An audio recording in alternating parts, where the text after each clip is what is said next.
Welcome to Holdback Rack Podcast. My name is Jessica Hare. I operate Hare Hollow Farm, and we breed boas, balls, and select colubrids. Hi, I'm Jana King. I operate ASM Royal Tails, and I breed high-end ball pythons. We want to share our journey navigating herpetoculture and are dedicated to promoting biohazard safety for all species. And we would love you to answer the question, what's in your holdback rack? Welcome to the actual episode 33. Last week, we falsely accused episode 32 of being 33, and we're deeply sorry to that episode. It's got ahead of ourselves a little. Yeah, nobody noticed or cared, so fuck it. I wondered that because you posted it as 32 in my app, and I was like, no, it's supposed to be 33. And then that was the only thought I had about it. And then poof, it was gone. I could have retroactively recorded some sort of explanatory audio, but fuck them. We're doing it now, so it's fine. And we have a special guest today. Did you wear makeup, Chris Eaton? Because I sent out some messages dictating how pretty you should be for our podcast. Yeah, no, I slapped a little bit of makeup on him. Oh, thank you. You know, I don't fuck around. It's the proper thing to do, man. Okay? You obviously did not. No, okay? fuck no. Saying. I just rolled out of bed like a barbarian and strolled up here. Jana got crusty up. Makeup. I would like full credit here, please. Yep. Good job, Jana. I prepped for this. So for the only episode ever that Jana has worn makeup to. That's not true. Didn't you wear makeup for one of the other interviews? Oh, that's true. Actually, I did wear makeup when we did our other interviews. Mm-hmm. Probably all of the interviews, actually, I put on makeup. Okay, now I don't feel like such a douche, bro. But you don't want to look like a degenerate in front of strangers, right? So you don't? Put a little makeup on. I mean, come on. It's no, not hard, I don't. Right? Thanks. Yeah, I'm good. Especially when I'm like the plucky comic relief and half the shit about hobby history that you guys are railing on each other about. I'm just like, no idea who these people are. So I have to at least look nice. Otherwise, why did I show up, right? 7 out of 10 people don't know the hobby history people, so I wouldn't worry about it. All right. You've got a bit of a womanizer reputation in the hobby, and some people think you only pick people based on their rack size. How do you respond to that? By who? Who? The under 30 white women crowd that gets offended by everything? I mean, no. Fuck them. I don't need their all the mouth breathers in their basement that are like, oh, you only got to be on Chris's show, or he only came on your show because you've got a rack. Yeah, you know, says that fucking cunts, because I've had people without any rack on my show. Okay, all kinds of racks, big racks, small racks, in between. I'm not. You know, listen. You know, don't get aggravated. Like, you know who complains? Fucking fat, ugly people. Okay, and that's okay. But I don't want them listening to the show anyway. And if they don't know that the show is a comedy show and not a reptile show, then there's nothing I could really do about it. You know. These are the men that are saying this. It's not the women. Oh, well, yeah, well, those are douches that I definitely don't want listening then. I have enough men listening. You know, I want to bring up my women base. So the guys, fuck them. You know, as a matter of fact, when I had the last Hot Chick episode, the women were the ones railing on the other women for coming on and not the guys. So it's funny that it's switched up. You know, now. So, yeah, you know, shut the fuck up. I mean, really, it's like, you know, why you don't like looking at big racks? Okay, fine. Fucking, don't watch. So, well, maybe they're just jealous because they don't have a rack to offer other than their ARS rack. And so they have to say, oh, that's the only reason you could get anything is because you have tits. It just really pissed me off that that's like the general response from any of the mouth breathers. No, those are fucking assholes. At the end of the day, we're going to have a sexy guy episode, this year. And we're going to have JTs and Justin and, John Lehman. And none of them are going to be like, what's that? Wait, what did you say? Then I said Miguel. You forgot. Oh, yeah. Well, yeah, Miguel already said he'd be on. So I don't think that, the guys are going to look at him and be like, oh, the only reason you're on Chris' show is because you're good looking, with the guys. So it's kind of like double standard. So, I mean, fuck those people. I mean, listen, I'm either a guy that you like or you hate. Like, everybody's like, oh, Chris is awesome, or everybody's like, fuck that fat fuck. So there's nobody that says like, Chris, yeah, he's all right. Like nobody says that. So, I already know that they're either going to like me or hate me. And if they hate me, they're going to find some excuse. So, I mean, the So is excuse, your intention to help bring up the women base in the hobby, or is your yeah, intention to yes. show off No, tits? no, the intention is Or both? definitely, well, the thing is that I like hot chicks, right? Right. Like, well, who doesn't like hot chicks? So why would I put a fat dumpy chick on one of my ads? Like why would I do that? So I just don't understand it. And I guarantee that any of these guys that are complaining, I've done more for women in the hobby than any of those people. So, I put Absolutely. the hot chicks episode, I mean, that got thousands of views and thousands of downloads on the audio. And these were women that didn't have that platform before. And yes, a lot of them are my friends, so I want to boost up my friends anyway, right? Like everybody wants to do that. But overall, I've been told by guys like Garrett Hartle and Justin that it's really cool to see all these women who 9 times out of 10 know way more than the fucking guys know. So they're way more interesting to talk to than the guys. So also I had a lot of women on the actual podcast. And it's just, I mean, people just find something to bitch about. I really don't care. Do you think you see the effects of sexual or gender-based discrimination in the hobby that you're trying to combat with? Of course you do. Of course, you'll see somebody like Heidi Dunlap at a table, at Southern Star, and people will immediately go up to her husband instead of her. Right. And that happens all the time. And fucking Heidi knows a fuck ton about animals and ball pythons and leeches and all that. So it happens every day. So that was one of the reasons that we did it. The other reason was multiple women have told me how many dick pics they were getting. And I just thought that's pretty funny.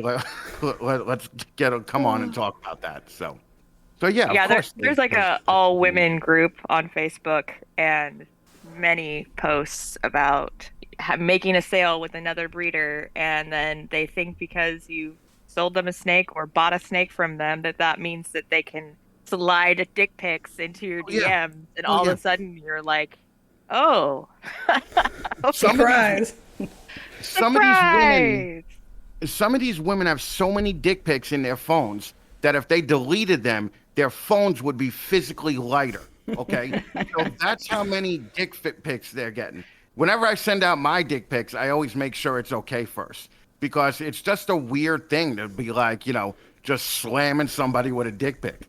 Like, I always make sure I'm like, hey, I'm gonna send you a dick pic. Is that all right? And if they say yes or no, then I send them out. So Consent is important, even for dick pics. Consent is very important. That's just how I was raised. Okay, you're excelling among the mouth breeders in the hobby. Yeah, get permission, man. Right? You can't just be showing your dick off everywhere. So there definitely has to be a dick pics episode on your show. Well, here's the problem with the dick pic. Nobody ever just takes a dick pic and is like, this is awesome. They take a dick pic and they're like, nope. And then finally, when you get that one dick pic that looks amazing, you wanna show it off to everybody. I mean, it's taking you a lot of time to take it, so you wanna send that picture to everybody. When I was a little bit younger, that I did that, but now that I'm old, you gotta get permission first. Mm-hmm. So it's what you do. You two were just like, what a mistake this was. It's Pride Month, so I wanted to bring up sort of non-cisgendered and or heterosexual acceptance in the hobby. We have a lot of like machismo culture that's not really that comfortable yet with the rest of humanity. I don't know if you saw it, but there's a infamous interview between two people where one person compliments the other one on not being too gay. And I thought that was so insensitive and insane. And somehow that had no news or bearing on reality either. Do you have any thoughts on like the other forms of equality that we need to work on in the hobby? First of all, I didn't understand like 80% of the words that you used there, right? Like in terms, right? So don't be coming on just thinking that you're smarter than everybody and fucking slamming me with fucking. I'm not trying to slam you, for sure. I don't think it's it's a big problem. I mean, fucking it's not like I Says if the a gay white guy male over in the corner. The straight well, white yeah, male. but if a gay guy wants to come on my show, fucking come on my show. If a trans dude wants to come on my show, come on my show. If you're Hot interesting, take. You have just been invited, Yeah, and we please will make do. sure he backs that up. I know locally we've had some drama about people feeling uncomfortable at our reptile shows, and there's been posts about it. 90% of the commenters, in response to someone stating that they felt unsafe or they felt unwelcome by our community, 90% of the response to that was highly inappropriate and incorrect. And so I feel like there's a lot of room for correction in that. But you heard it here. You said come on his show. if you're interesting, if you're a dumb, boring trans person, I don't want you on my show. If you're a dumb, boring gay person, I don't want you on my show. But if you come on my show, we're gonna talk about the different tastes of dick, okay? And we're gonna talk about, everything, whatever the trans people do. We're gonna talk about that. So, I don't know if you notice or not, okay? But I am huge in the gay community, all right? Gay people fucking love me, and I have an ass ton of gay friends, and nothing offends them at all, okay? So I don't understand why people in Seattle are saying, oh, I feel unsafe at a reptile show because I dressed up like a woman and I tried to buy a snake. I don't think so. These fucking snake dudes are so low end that if you're gonna buy an animal, they don't give a fuck what you look like, okay? They're They're just so grateful for the happy that sale, you're is what you're buying saying. shit. So I says the cis white male. What the fuck is that all about? I'm fucking. Where's So the cis white male can't have an opinion. The problem with all you woke people, and I'm going to say it, okay, is that everybody's cool unless they disagree with you. Then it's like fuck them, burn them at the fucking stake. I could disagree with you and still love you guys, right? So But what you're saying is, though, in your experience with your friends who are actually yeah, real gays, LGBT, yeah, super yeah, gay, super gay. that they don't feel No. unsafe or unseen or unsupported in the hobby. Never. And I'll tell you one thing: if they did, I'd knock the fucker who made them feel that way out. So fucking, it's just the way it is. But they don't feel ostracized or anything like that. I don't know. I've never seen it as a snake show where dudes are just stopping gay dudes from fucking coming in and like fucking don't let them in the hall. Fucking. I've never seen that. So maybe you guys have more trans and gay people up there than I have in New York, which I doubt. So No, Seattle's pretty pride hard up here. Like we have a lot of really, is that community. what they It's call almost it? like a mini Pride? San Francisco. They call it pride hard. That's a bad term. No, that's a Jana made up term. Okay, all right. dang it? No, I lived in San Francisco for a while, so I know the deal. But no, I just don't see it that much at like Tinley or Arlington or anywhere like that.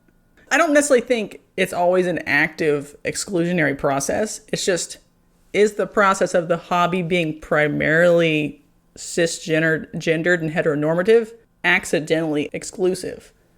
And What words are you using? Doesn't know what you Right? said. it doesn't matter.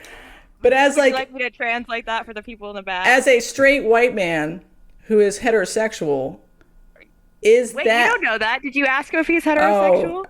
sorry. I also assumed your gender, so Yeah, sorry about that's that. okay. It's just hard to have a full perspective of what's going on because I don't think most male breeders understand the gender bias either. Like I put that my morph market inquiries were female biased. Men don't prefer to buy from me, so I don't know why that is. Is it because I'm not hot enough? Maybe. Fuck it. Not wearing makeup today? Cool. But I think it's more just men capture a larger amount of the imagination of the hobby. More of the oxygen in the room. Man, you didn't tell me that this was going to be an intelligent conversation on. It's not. It's not. I want to do here's like the thing. the dick tasting contest later. I'm interested. That was interesting. That's what the Content. A lot of people ask me. They say I kiss Justin's ass and I fucking suck his dick all the time. And What they're is that? How's that taste? Describe The that. women of the It is. hobby Let me tell you wants to know. something. It is delicious. Okay, husband's dick is and I will do it all day, every day. I think there might be a line for that. Well, I think the fanfiction.net right now is writing itself. the amount of people that call you and won't buy from you are dicks that you don't want to buy from you anyway, right? If somebody's not going to buy from you because you're a woman, fine, move on to the fucking next dude. I have better shit. Somebody will buy from you. So, you know, the problem with women in the hobby is going to be careful. iffy. Filtering his responses. Don't do The that. problem with women in the hobby is that the women come in saying that I deserve respect. And I should have as much respect as Justin Cabilco or Miguel Garcia. And I've kept 3 ball pythons alive for 2 years, and I got 2 clutches. Okay? And they're coming in saying, I want respect. You don't come in and demand respect anywhere in any hobby. Like, do you deserve respect for being a person? Yeah, of course you do. Do you deserve respect for being a breeder? No. You know, do you think that Brittany Gobble and fucking Corey Martin are out there going, you know, I really think that I'm not getting enough respect? No, they've earned their respect in the hobby, and people give it to them. So you have to fucking earn it. You can't just walk into a hobby and expect that people are gonna fucking, you know, salute your flag that you just put up. But what's the magic combination that says you have earned it? Like, where's the little checklist Experience, for us? maybe some fucking experience. Maybe, you know, 5 years of fucking letting people know who you are and what you're doing. You know, there is a line that you have to Well, fucking I mean, cross. Miguel Garcia, who I'm a huge fan of, don't get me wrong, also on my list. There's a lot of talk about fucking dudes on this podcast. You that I didn't started it with your Hawkeyes yeah, I didn't think it episode. would be going there. Fucking. I mean, if you're gonna have a Hawkeyes episode, why can't I have a fucking Hawkeyes list? If you're gonna have a hot chicks episode of girls in the hobby you'd like to fuck, I can have a list of guys I'd like to fuck. I actually have a list of both, so you know, there that is.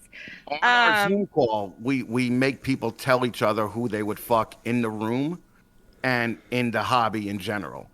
And, Yeah, so I feel like that's a normal conversation, like over poker or yeah, whatever. but No, but I it's have a like a normal real question. It's a So, normal Mom- question on my show, not your show where that's intelligent and respected. You know, it's Well, a I normal can question. always like later be like, "Hey, Jessica, cut that out. I don't know what the fuck came over me." No, but All right, seriously, I'm so sorry to interrupt. Miguel Mhm. was very well respected after maybe 3 years in the hobby. And you're saying, oh, as a woman, you need 5. But he came in big and hot and loud and did all the right things. And so, I'm not saying that. I'm not saying as a woman it's 5. Okay, I didn't say that. well, I'm Miguel asking you, like, came- really know, like, what is enough to consider that you can be loud enough to say, like, I have earned this. Fuck off. Well, You should respect me. this shows how short a time you've been in the hobby, because Miguel has not been in the hobby for 3 years after he dropped a ton of money. Miguel's been in the hobby for about 8 years, because back when Miguel was first starting, the big rumor over at Eyeballs and all these other places at Tinley was, who's this fucking Mexican dropping a ton of money on fucking these amazing snakes all the time? So Miguel paid his dues for the last 8 years. You have to do something that earns you some kind of respect. You can't just walk in and be like, hey, do you think Tracy Barker, you know, worries about what dudes think and about what dude won't sell them? So what Tracy you're saying Barker, is that you won't have to ask for it. It'll just be there when you've done enough. when you've done something, yes. Okay. Asking Okay. for respect is a guaranteed way to never get it. Just to be That's my clear, opinion. when I said my numbers were off, I didn't expect men to want to buy from me, but the hobby is male dominated. So the number should be equal approximately to how many men versus women are in the hobby. But it's all, I seem to predominantly sell to women. So either that is women choosing women sellers preferentially, or the reverse, which either of those Well, is I true think- and fine. I think I also women feel like I get more women than men. women will look for other women to buy from. Yes. You know, I don't think guys will specifically look for other women to buy from. Guys will just see a snake, and if a woman owns it, they'll call. You know, again, I don't And think then that. with the dick pics in the DM after. Well, that's after the sale, you know. But prior to the sale, you don't want to send that dick pic because that's a guaranteed way that you'll never get it. I'm pretty sure like a guy never saw one of Brittany Gobblesnakes and called her up and was like, oh, never mind, you're a woman, I can't buy it, and then fucking hung up. So, but I do know that women in the hobby actively seek out other women to buy from. It's just a natural thing. Women are more geared towards that. I'm gonna buy from a woman-owned business. Just like black guys are more apt to buy from a black-owned business than they are just a random white dude. Do you think it's So, just natural trying to boost up yeah, I don't our own? think it's like a vindictive thing. I think it's just it's what happens thing. I think for the most part, I agree. It's not like an intentional exclusion. So I don't know. Maybe my first statement was implying that, but I do think there's gender is always at play when human beings are involved. And so because you have a male, gay, sexy woman type podcast, it sort of is a natural thing to talk about afterwards. Because a lot of people have accused you of being sexist or objectifying women. And I actually don't think that at all about your podcast, but they don't listen to it enough to figure that out. Oh, right.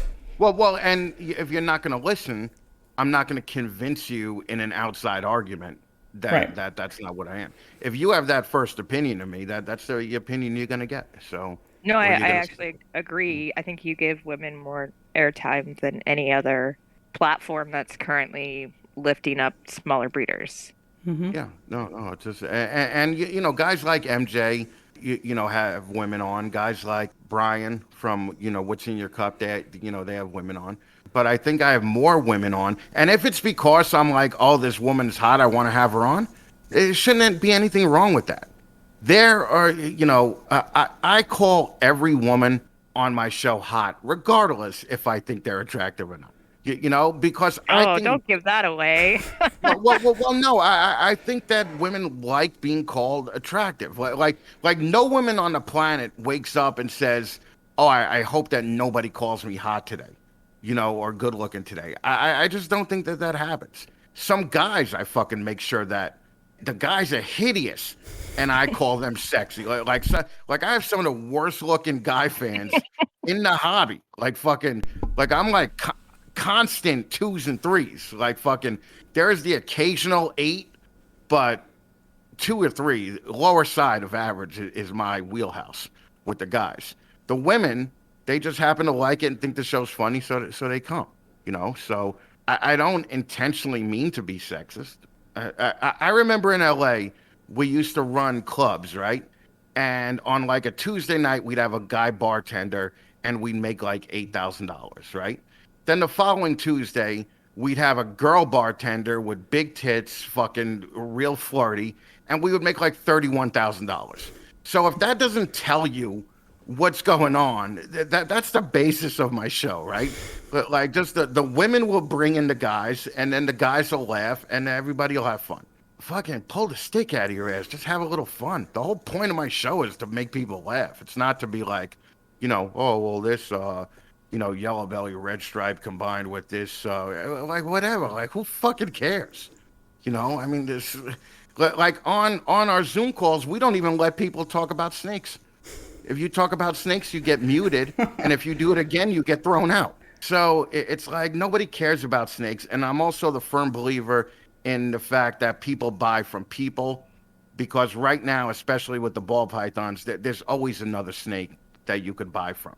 But if you know the person and you like the person's personality and you think highly of them, you're gonna buy from the person, and that's what my show is about. We do need more hot guy stuff because girls have eyes too. So whenever you work on that, that'd be great. Well, believe me, I agree. I'm trying to get like and JT if you need a list, I'm sure we could both provide one. All right, give me a list, and I'll try to get the people because I guarantee I know most of them. So, yeah, we'll get them on. Thank you. I already cleared it. Cusco already said he'd be on too, and I think Cusco is real good looking. Okay, but I'm as straight as an arrow. But if I was a little crooked, Cusco would probably be the guy that I would take it from. Maybe Miguel, and then definitely JT. So those 3 are definitely going to be on. Okay. I got a plan. Okay. I'm penciling that into my calendar. When can we look forward to that? It'll probably be the back half of the year. And how come there's no like hot girl or hot guy calendars? I don't know. I feel like this is a missing thing in our life that has not materialized from I you. think that if I put out that, then I would really be called a racist and or a sexist rather. And there's so many hot women, right? Like there's more than 12. Like how am I going to pick 12 without offending any of the you, you 500 know others. right, exactly. So people have told me maybe you could have two every month, or something like that. But if I was to do a hot girl calendar, I would fly the people into New York, and I would have Brittany Gobble photograph them, and then But so we you would. got to have the hot guy calendar at the same No, no, time. it would be the same thing. I would put out a hot girl and hot guy thing. The problem is that I'm not Joe Rogan. I can't afford fucking to fly people into New York to take good One fucking day. pod. But possibly I could do it at a like an Arlington or a Tinley where everybody's already there. We could just knock it out. Just food for thought. Yeah, no, it's definitely You can have my something to pre-order think for about. that. That's Especially if it was like very snake appropriate, like people are like in their bikini with big gloves on, F10ing tubs, and really just getting in there with their Dawn Yeah, dish it's soap or whatever. fucking nothing sexier than a hot girl with big tits cleaning up shit. Yeah, Listen, this is a hobby. Like you've seen the guy with chickens calendar. It's like just regular dudes trying to be sexy, but they're like holding chickens. So it's called like chicken dads, and they're usually like shirtless. This is happening. I am Googling this right now. that Guys is with that's a great idea. It's like funny, but then you can actually stick it up and watch it. I thought you were gonna say because it's this hobby and it has to be snake related, the guys should all have their cocks hanging out. And Oh yeah, it could definitely gone that way. Oh my gosh. But they're like literally wearing like Target Pioneer dresses. It's cute and hilarious. I'd That's hang it up. funny Fuck shit. it. Right, Oh but it doesn't gosh. have to be like I'm just- legitimately sexy. It can just be like funny and sexy. Pushing that stupid like cart that all ball python breeders have with like, The gray cart. yeah, you could like pose on that in some sort of fun way. We can do it. There's lots. Snake hooks. I don't know where you put them, but you can put them somewhere. You'll figure it out. well, no. The problem is that if you don't do it right, I get about a dozen emails every week telling me to go kill myself and how much I suck. What?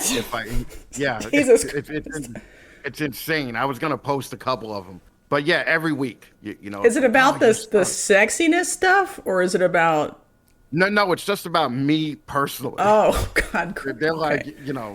What is it about this hobby and feeling like death threats are cool?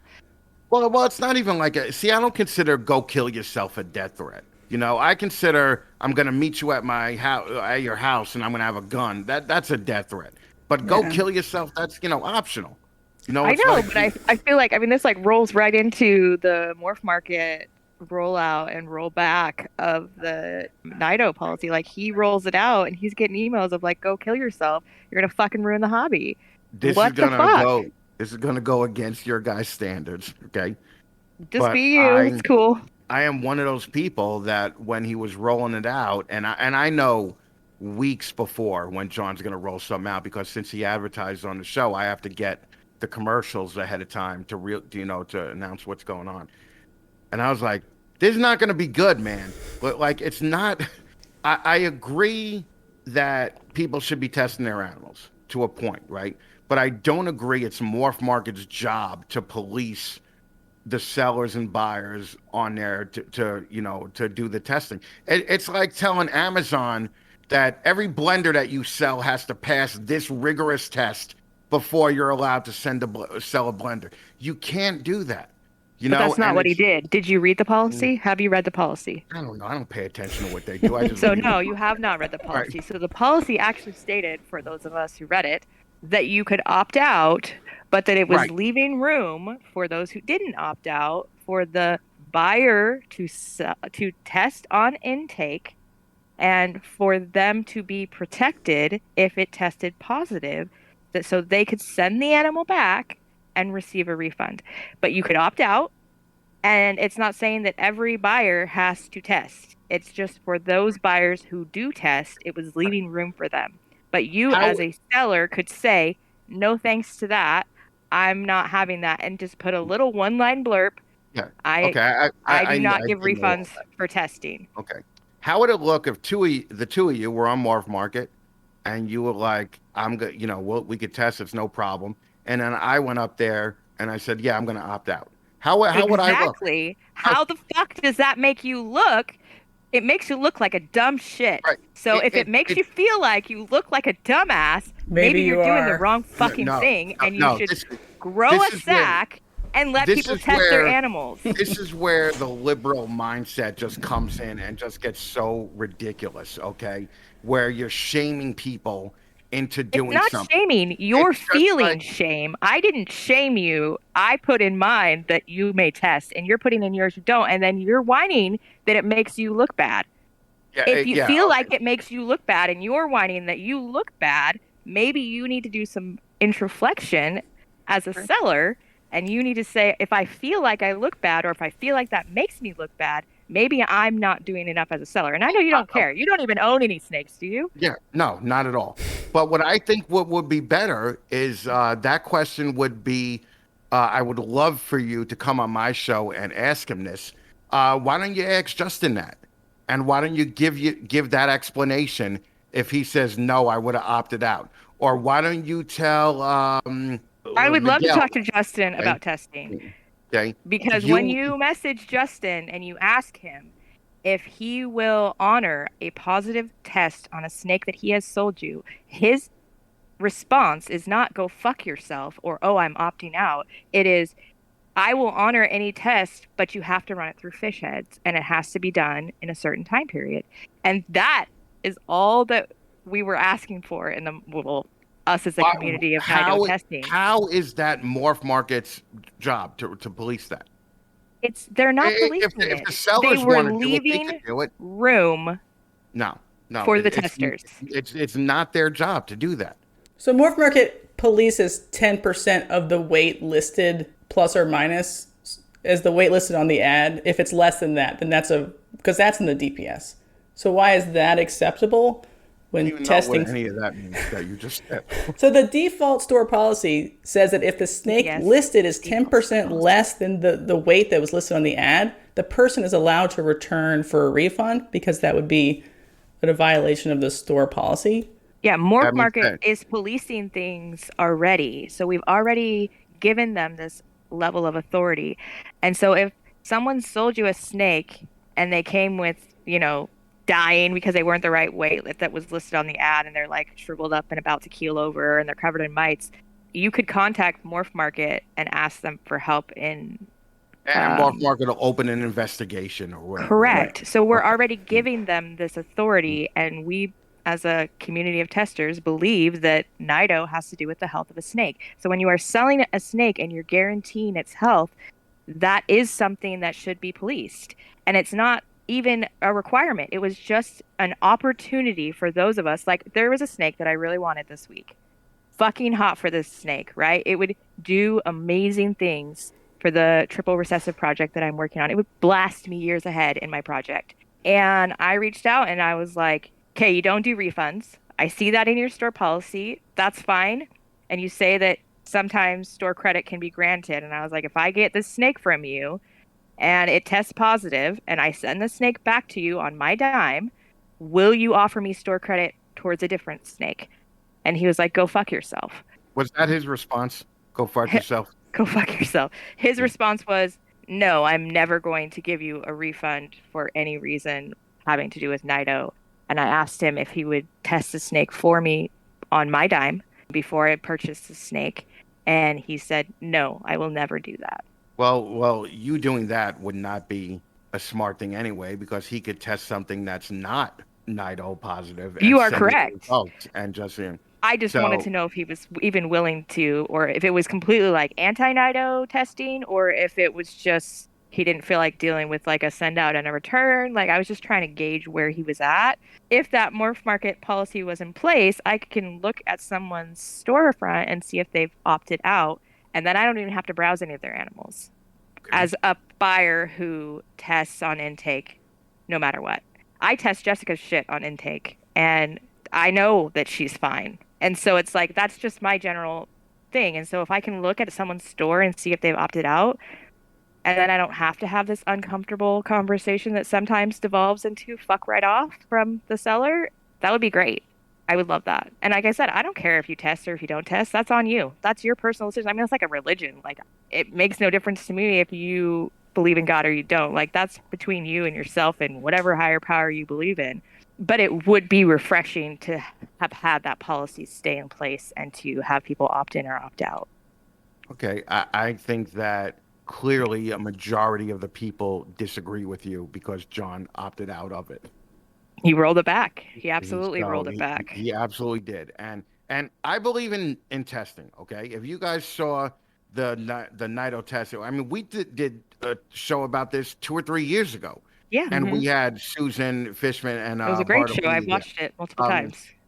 I said right there, I think NITO is gonna be a risk of doing business. That's what it's gonna become. And if what they say is true, and 3 out of every 10 snakes have NITO, then both of you have NITO in your collection somewhere. Well, we've tested, so no. But have you no. tested everything? Yeah. Every single snake has had at least 2 NITO tests, and I have euthanized 10 snakes with NITO personally. Okay, so you've had NITO in your collection. Absolutely. I'm not saying that every collection is NITO free. I'm saying that it is really there and it is a risk. But we're trying to establish, is the risk on the seller of the snake or is the risk on the purchaser of the snake? So who does the risk sit with? And Morph Market was trying to state that it sits with the seller, not the buyer. And so I believe that as well. If I sell you a snake and you test it on intake, and even if it's had 2 negatives with me and you're getting a positive, I take that animal back into my possession and give you your money back. And that's my problem. The industry wants it to be the person who has received the snake. It's their problem. And I don't think that's correct. I think all 3 of us are like, yes, NITO should be tested for or should be looked at. It's a real thing in the hobby that's happening. I think that the point of where things fall apart is where the responsibility of the risk falls. Does it fall on the seller or does it fall on the buyer? Well, and also it's the approach, right? Like, I have 0 snakes now, so I could give a fuck if it's on either, Right. And it's like, I think that the best collections are going to have NITO problems. I also know from Dr. Susan that, there's false positives and false negatives throughout, the NITO process and the testing process. And I think everybody should do it. But I don't think it's Morph Market's job to figure out who should do it. The buyer and the seller should figure out, like, you should, if you call this, are you comfortable saying who this person is? No, right? No, of course not. Of course not. If you called them up and said, listen, if this snake has NITO, when I get it, I'm going to have it tested, I'm going to want my money back. And let's say he did say, go fuck yourself, okay? Right. Let's say he said, no, I don't do that. Then you don't buy from that guy. How hard is that? That's exactly what's happening. It's just frustrating that that's how our industry works. Right. But you got frustrated, right? It doesn't mean that the next guy that calls and needs a snake and somebody says no is going to be frustrated. He's going to be like, all right, well, I'll take it and let's just see what happens. Well, even if the Morph Market policy hadn't been rolled back, I think that this person would opt out of it. Apparently, they have 0 regard for any kind of testing. You break it, you bought it or whatever.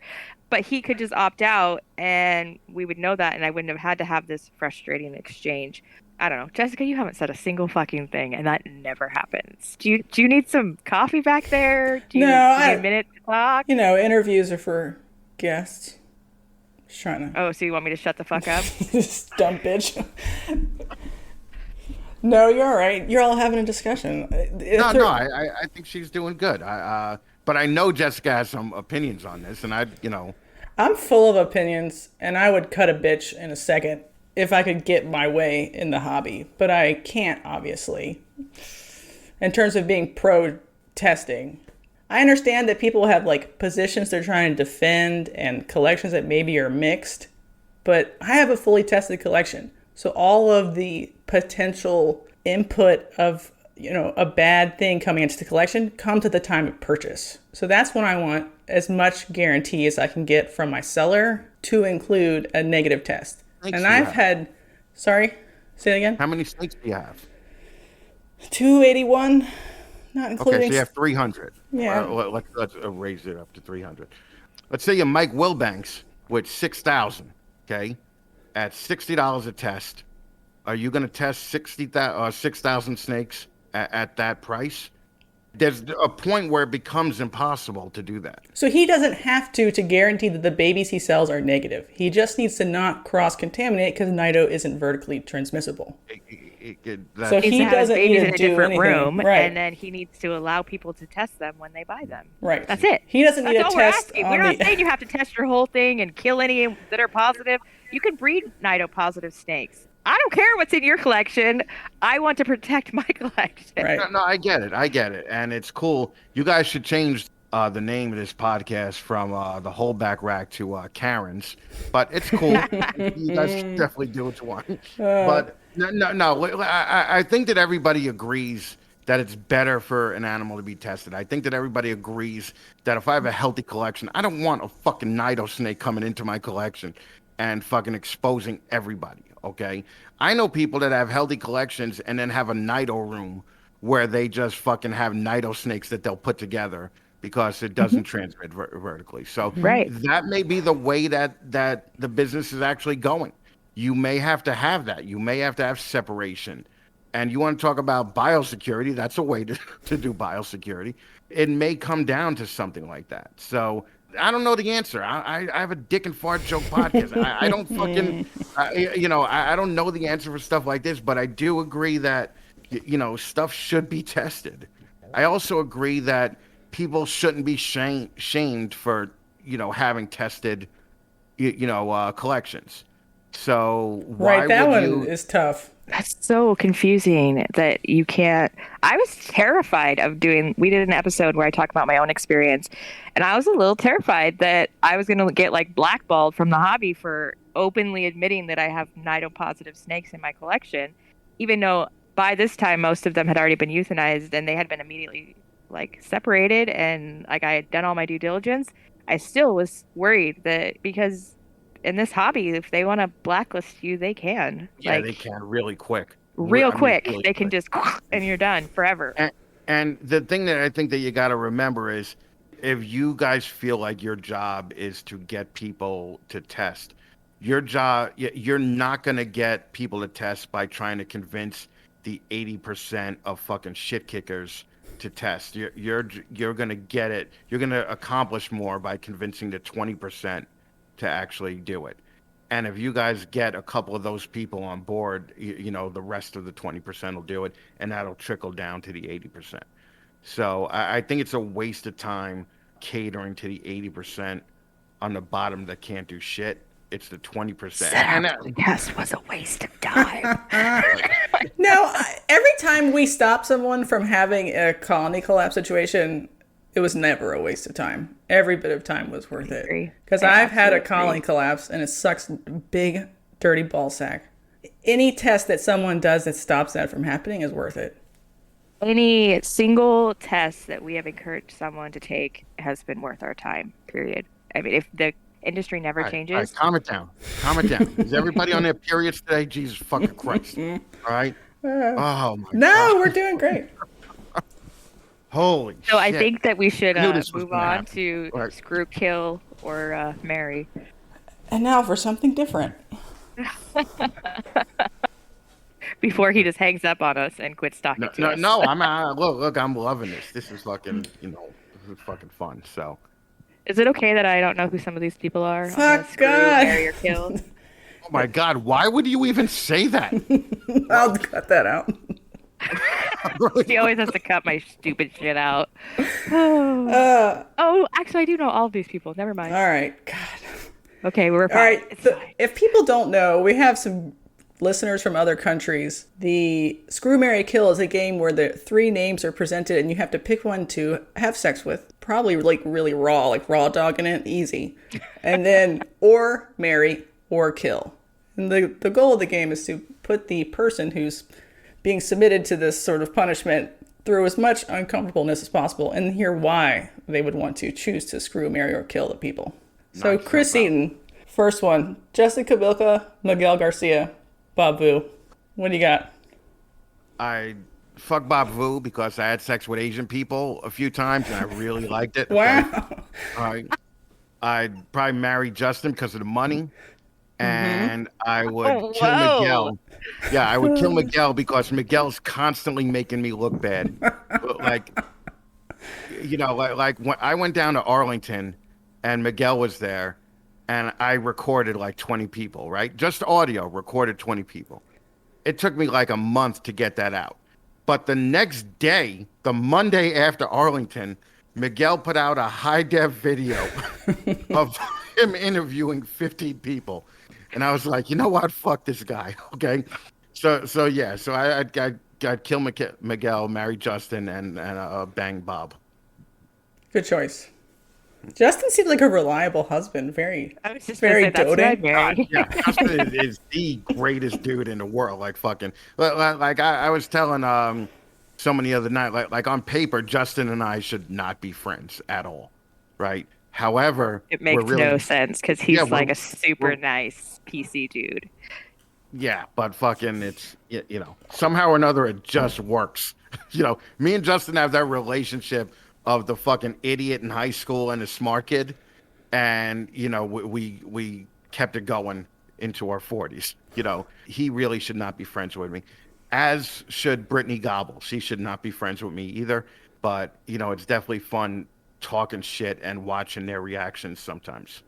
So I have a question. Of her shifter romance, I haven't read any yet. I know you have. What is her kink?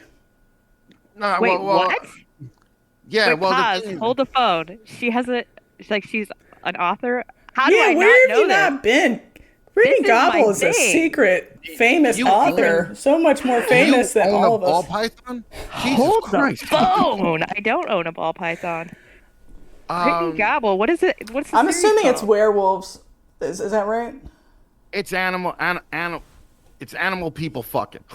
I know. I've written a lot of it. I'm into the genre. I just want to know what her sub kink is so we can share it with the Like world. all the listeners to know that this is my homework and I'm all over it. I don't know. Honestly, I've only read one. Was it? Did you enjoy it? Oh, like, did I get a hard on and jerk off while I was reading it? No, Yeah. no, Oh, I okay. didn't. I did not. But it's funny because I'll always make fun of her and I'll call her up and I'll be like, hey, I saw that you were #1 on Amazon's subcategory of fucking people pretending to be ducks, fucking other dudes that pretend to be. Right. So, I don't know. She's fucking awesome. I love her to fucking death. And she's killing it on these fucking books. Paranormal romance is a good business to be in. And the margins are 100% once you write it. They get my money. Yeah. For sure. She's fucking killing it. So what I make Brittany do, and I do this with a lot of my successful friends, is I make them send me autograph things because in case they die, I want to capitalize on it. So like every book that Brittany ever wrote, she'll send me, an autograph copy of it, any, photo that she takes that she does. And I do that with a lot of people. So if you guys do anything, sign it and shoot it over here just in case. Right? Just in case it actually is successful. Just in case, yeah. Well, no, just in case you drop dead, because then it automatically becomes worth more. So We've got like a vault full of reptile memorabilia in case any of us drop dead. Yep, just in case. Cool. Always Good looking plan. ahead, man. Sorry, I'm all hot for Brittany Gobble's story. I can't believe you didn't know she was into paranormal romance. I can't believe you didn't tell me. I just thought you knew because it's like her you just are most not a good famous work wife. feature. I might need to break up with you. Well, no. The thing that I noticed with Jana is that when I friend requested you guys after we were talking, we only have like 5 friends in common or 7 friends. And normally, like me and Jessica probably have 700, friends in common. It was a little, I was like, oh, she must be a new breeder. Jana's been trapped in the kitchen for a while. She hasn't been like. So I ball python on Instagram and I real life on Facebook. Thank you. So that is my personal page. If you notice, I'm sure when you friended me and looked at my profile, there's almost no postings about my business. No, I just Like where friended you you look at your because you are hot. profile and it actually looks like it's a snake in the fat man's profile, not your personal profile. Yeah, because nobody gives a fuck what I do. Okay, Um, well, it's my actual real life, real all right, people. And so I all right. don't have 5,000 friends. I have like 200 real friends on Oh, there. I But only you know when friended Chris you. Eaton sends you a friend request, you say thank you and you click yes.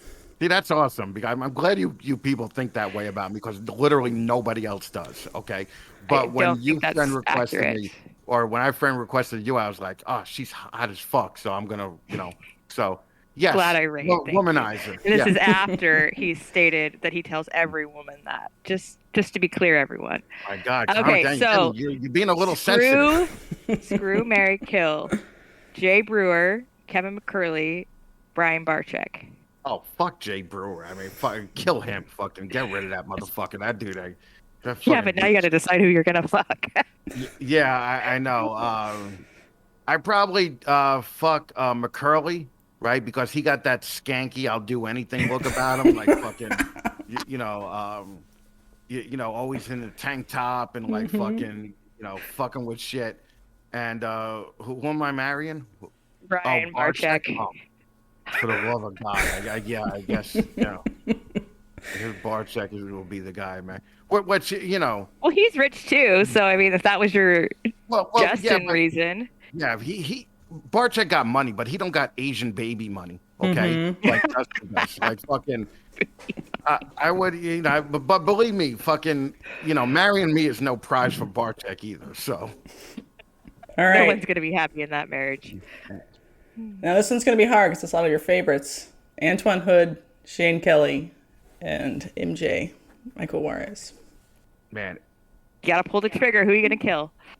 oh, who am I gonna kill? Probably MJ because he's competition, right? Competition Fair on the enough. podcast, and that's the only reason because I really like MJ. Antoine, I would fuck because I love, like fucking black dudes. That's my thing. That's my jam. Fucking, just like, That is you know, actually on my bucket list. to fuck a black. One day it shall be accomplished. Yeah, Mm-hmm. no, I know. It was like I used to fuck black chicks in LA too, and it was a lot of fun, man. A lot of fucking fun. And then who am I marrying? Shane Kelly. That's Shane Kelly. sweet. Yeah, totally. Shane Kelly's fucking awesome. Yeah, fucking. I could live a nice life with Shane Kelly. Fucking out there in Nashville, just fucking. So he seems like a real nice guy. He's the most incredible dude. Like I love him to death. I love Antoine to death too, and MJ too. So that was a rough one because that was three people that I do really like. Okay, Sean Bradley, Mike Wilbanks, Brock Wagner. Oh my God, I'm only trying to think of funny things to say here. Okay, so it's nothing personal. No, But yeah, this I whole prob- thing is not personal to be complete. It's obviously to make you feel uncomfortable about gay sex. Yeah. Yeah. Well, I probably no, I don't feel comfortable about gay sex. Are you kidding me? I love it. All right, good. Great. Me too. I would kill Sean Bradley because, I mean, let's face it, that dude's been through enough, right? Like, fucking just, Yeah, this is a mercy killing at this point. fucking just get rid of him, okay? We're gonna stop And that relaunch of podcast just for him. Yeah, right, yeah. And Brock Wagner and who? Mike Wilbanks. Mike Wilbanks. Oh, I totally marry Will Banks. Will Banks is fucking awesome. I fucking that dude has been there for me more times than yeah, and he didn't rip me off, which fucking I appreciate.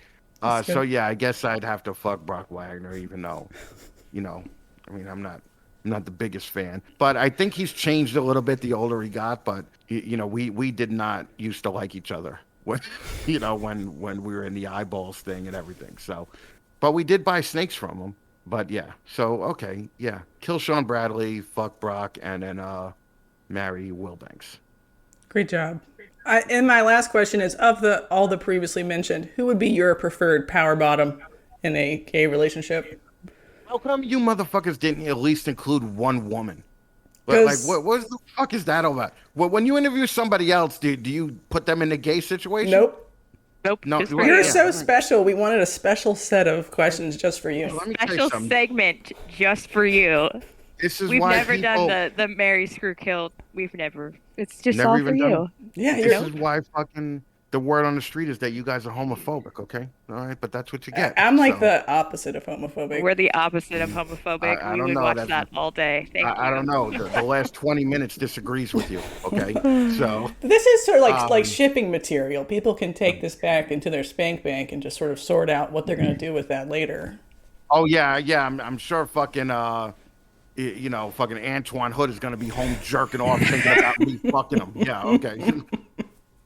Yeah, I think We'll that'll see. be You're being a that'll be little judgmental You're of the being a process little here. dramatic. We have to keep it going. I'm just all right. So who would I do a power bottom? No, you're not the power bottom. They're the power He bottom. doesn't know but what that means. I don't think. Yeah, what would power bottom be? You're fucking their ass. But they're Oh, a. that's the way it would be with all of these, just so you know. Because yeah, and because how it is if they're blowing me, that's not too gay. But if I'm blowing them, that's totally gay. Okay, so fucking I don't know. No. Who's blowing you? Who's gonna be the best blower and receiver to you? I guess you could pick know anybody what? in the industry if you don't want to pick any of these. If you have a secret No, sweetheart you know what I somewhere. got? Secret sweetheart. I gotta If you were say, gonna come out as gay, who were you picking? I would have to say Shane. Okay. Oh, that's so sweet. Oh, Because- that is so because- sweet. Because number one, Shane's been in jail before, so he knows what to do. Right? He knows what's up. Yeah, and number two, You won't I have just to gotta break him in. Oh, yeah, fuck. right, exactly.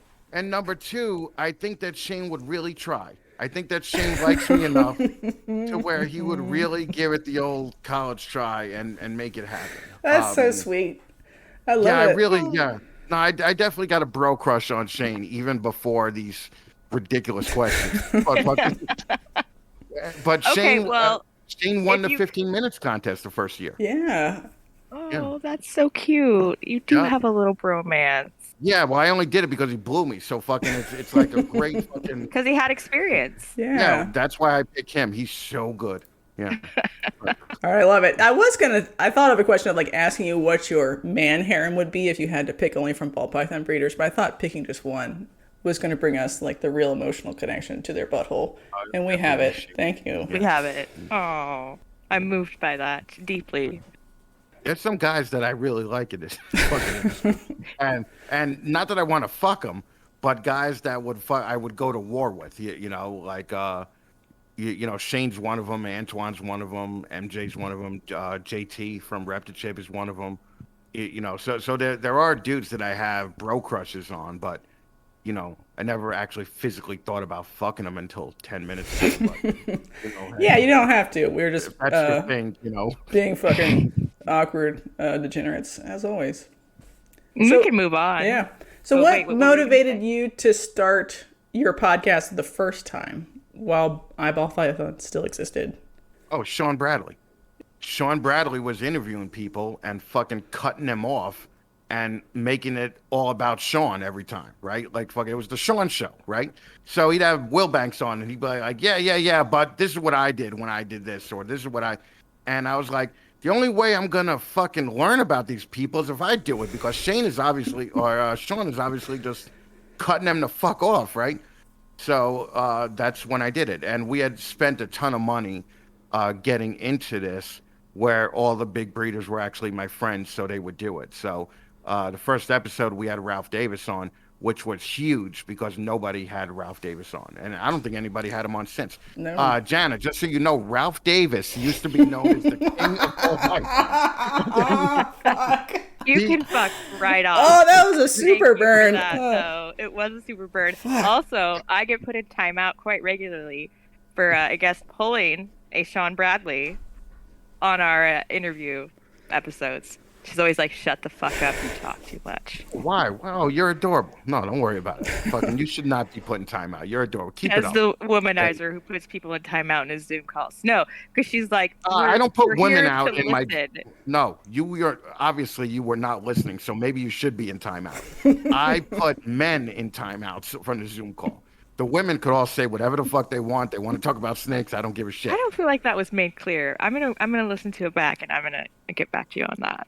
Yeah, or You could just come to a Zoom call, find out. That's true, but you said you get put in timeout if your kids show up. Yeah, your kids can't show up. Yeah, And I yeah, have a whole herd of yeah. kids. Well, you got to tie them up in the living room or something, and then I you don't think can't that's do. allowed Yeah. anymore. Put duct tape on their mouth because we don't like hearing them too. Because CPS is whenever I calling, hear, so yeah, when everybody fucking, that you'll hear a kid screaming in the back, and I would just be like, dude, what are you doing? Like fucking, you're in timeout now. And if the kid keeps screaming, we just throw that guy out. But we never do it to hot women, so you'd be safe. So you said that you did your podcast because you felt like others weren't doing it how you wanted to listen. So there isn't one that you were trying to emulate inside or outside the reptile hobby. You were just trying to basically give the interview you wanted to listen to. Trying to find out more about these people, and I thought a show format would be cool. And I thought also that I didn't do anything publicly for years since the band, and I thought it would get me into kind of telling jokes and all that and making people laugh. And I was like, if I could interview Will Banks and make people laugh because I'm a grumpy old curmudgeon, then that's what I'm going to do. And it seemed to, it worked. And it worked like right away, too. It wasn't even like there was a big ramp up. Sorry, It there's a worked like big ass spider and I'm sucking it up and killing it. Continue. just fucking killing spiders on the show. Like, this is non-professional, man. Let it go. Put me Fucking, in timeout. It's fine. oh, I understand. I can put you in timeout now. Jessica has to put you in timeout. technically it's a two-man show, two-woman show. Fuck, I don't even know which gender we are. All right, I don't know, but Joe Rogan's podcast is the most famous listened to podcast in the whole world, or Howard Stern, or Maybe Bill Burr's Monday morning podcast because he got to rip on people. But like I do with Morph Market, I do what Bill Burr does with Sherry's Berries. Okay, he just makes fun of them the whole, segment, and I kind of do that with Morph Market, and we just made it work. But Morph Market I took a little poll, and Morph Market was voted my most favorite commercial that I do because every week or every 2 weeks I change it up and kind of make it the butt of jokes and all that. I love. So, This is so fucking dumb, but I love the paper crackling where you're getting isn't ready. that funny, right? Yeah, it's funny even on the audio, so it works for both. You're like, Jana's like, I never saw his show. I have no idea what we're talking about. I'm like, who is that? Wait, so 5 minutes ago, you guys were being dickholes about me not knowing who you're talking about, and you just said Bill Burr, and I'm like, I don't fucking know who that is. he's a comedian, not in the hobby. Well, I knew it was outside the Okay. hobby. We were talking about outside the hobby. I just was like, I don't fucking know who that is. I do not get that pop culture reference. Thank you.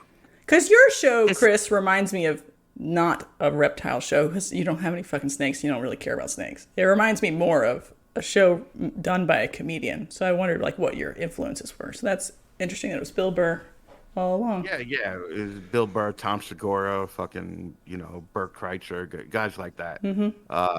I occasionally try to keep it clean, but then I realize it's not. You can't do it. I was trying to beep out all my curses for a while there, and I was just, that's a pain in the ass. Like, Right. when you're editing the fucking thing, how long it takes. If I got to add beeps and shit like that, I'm just not going to do it. So Limey, if you guys don't know Limey. Smidger? Yeah. He's another old school guy, Jan, and he's done brilliant stuff. Like Limey is fucking awesome. Limey won't be on my fucking show though because like old school people, he's just I got nothing to say, right? He's really funny, even in 3 words on fucking Facebook or something. He's so funny. Yeah, he'll call me up at fucking 12:30 at night on a Tuesday, and he's wide awake, and I'm like, what are you calling me for, right? But I forgot why I brought him up, but he was one of the funny people that I thought, he messaged me real early, and he was like, oh, your show is funny, keep doing it. So I was like, all right, at least I'm getting through to people. And at least people are knowing that it's not a reptile podcast because that's important to me to know that before you even come on and curse me out for it not being, there being no reptile talk, you'll know that this is not a ball python or a reptile podcast. Yeah, I would kill to have Limey be your I don't Oh know, my God, like I once would. quarter podcast wife or something. Come on, and y'all can just like be weird together for 2 hours. Yeah, That'd be awesome. and we totally could. We'd weird it up. I mean, more so. I mean, look, we are boring the fuck out of Jana right now. I don't think she knows who Limey is. Don't know who he is either, and Uh, I should have brought a snack. My blood sugar's low, and you guys Oh are putting me God, to sleep. Jesus Christ, go eat a piece of chocolate. Jesus Christ, go drink some orange juice. Right? Holy shit. Jesus Christ, this feels like a John Feely podcast with all the silence between them. I can Right? cut all You have this to shit edit out, that so shit it's out. Don't fine. worry. No one will notice. Oh, Tom Barnhart was on John Feely's Yeah. In the Clutch. I love that I know. episode. Yeah. I guess Kristen Yeah. got to catch it. Jana, did you catch it? No, fuck no. No, that was awesome, actually, hearing. Fuck right off to myself. He's like an old school guy who's like under the radar because he just never wanted to get that big, but he has like great stuff, great collection. He seems totally coherent adult. It's like, God bless Yeah. him. Fuck. Well, him and Ozzy came up together, and he was right under Ozzy. His black pastel shit. I mean, I don't like ball pythons, but his black pastel shit is the best. It's so And beautiful. I mean, really, it's like, so I nice. don't buy Yeah. into a lot of the line stuff. Right. His deserves to have his name in front of it. It's fucking Yeah. good. Yeah. I just helped a friend of mine get a black pastel clown from him, and this thing is it made me kind of rethink. I was like, oh, maybe I should get back in the ball pythons. But then I was like, bad, Chris. You know, like fucking fuck you, you idiot. I haven't lost enough money, so go back into it. I mean, you do have some cages to fill out. Yeah, but not. I got cages. I'm not gonna put ball pythons in there. You know, I'm not gonna put a ball python in a fucking 4-foot cage like a fucking idiot that we know, and fucking put plants and everything in there and fucking tell the world that it's happy. I'm just not gonna do that. You could Because the totally ball have a python- ball python in a 4-foot cage and it'd be fine, though.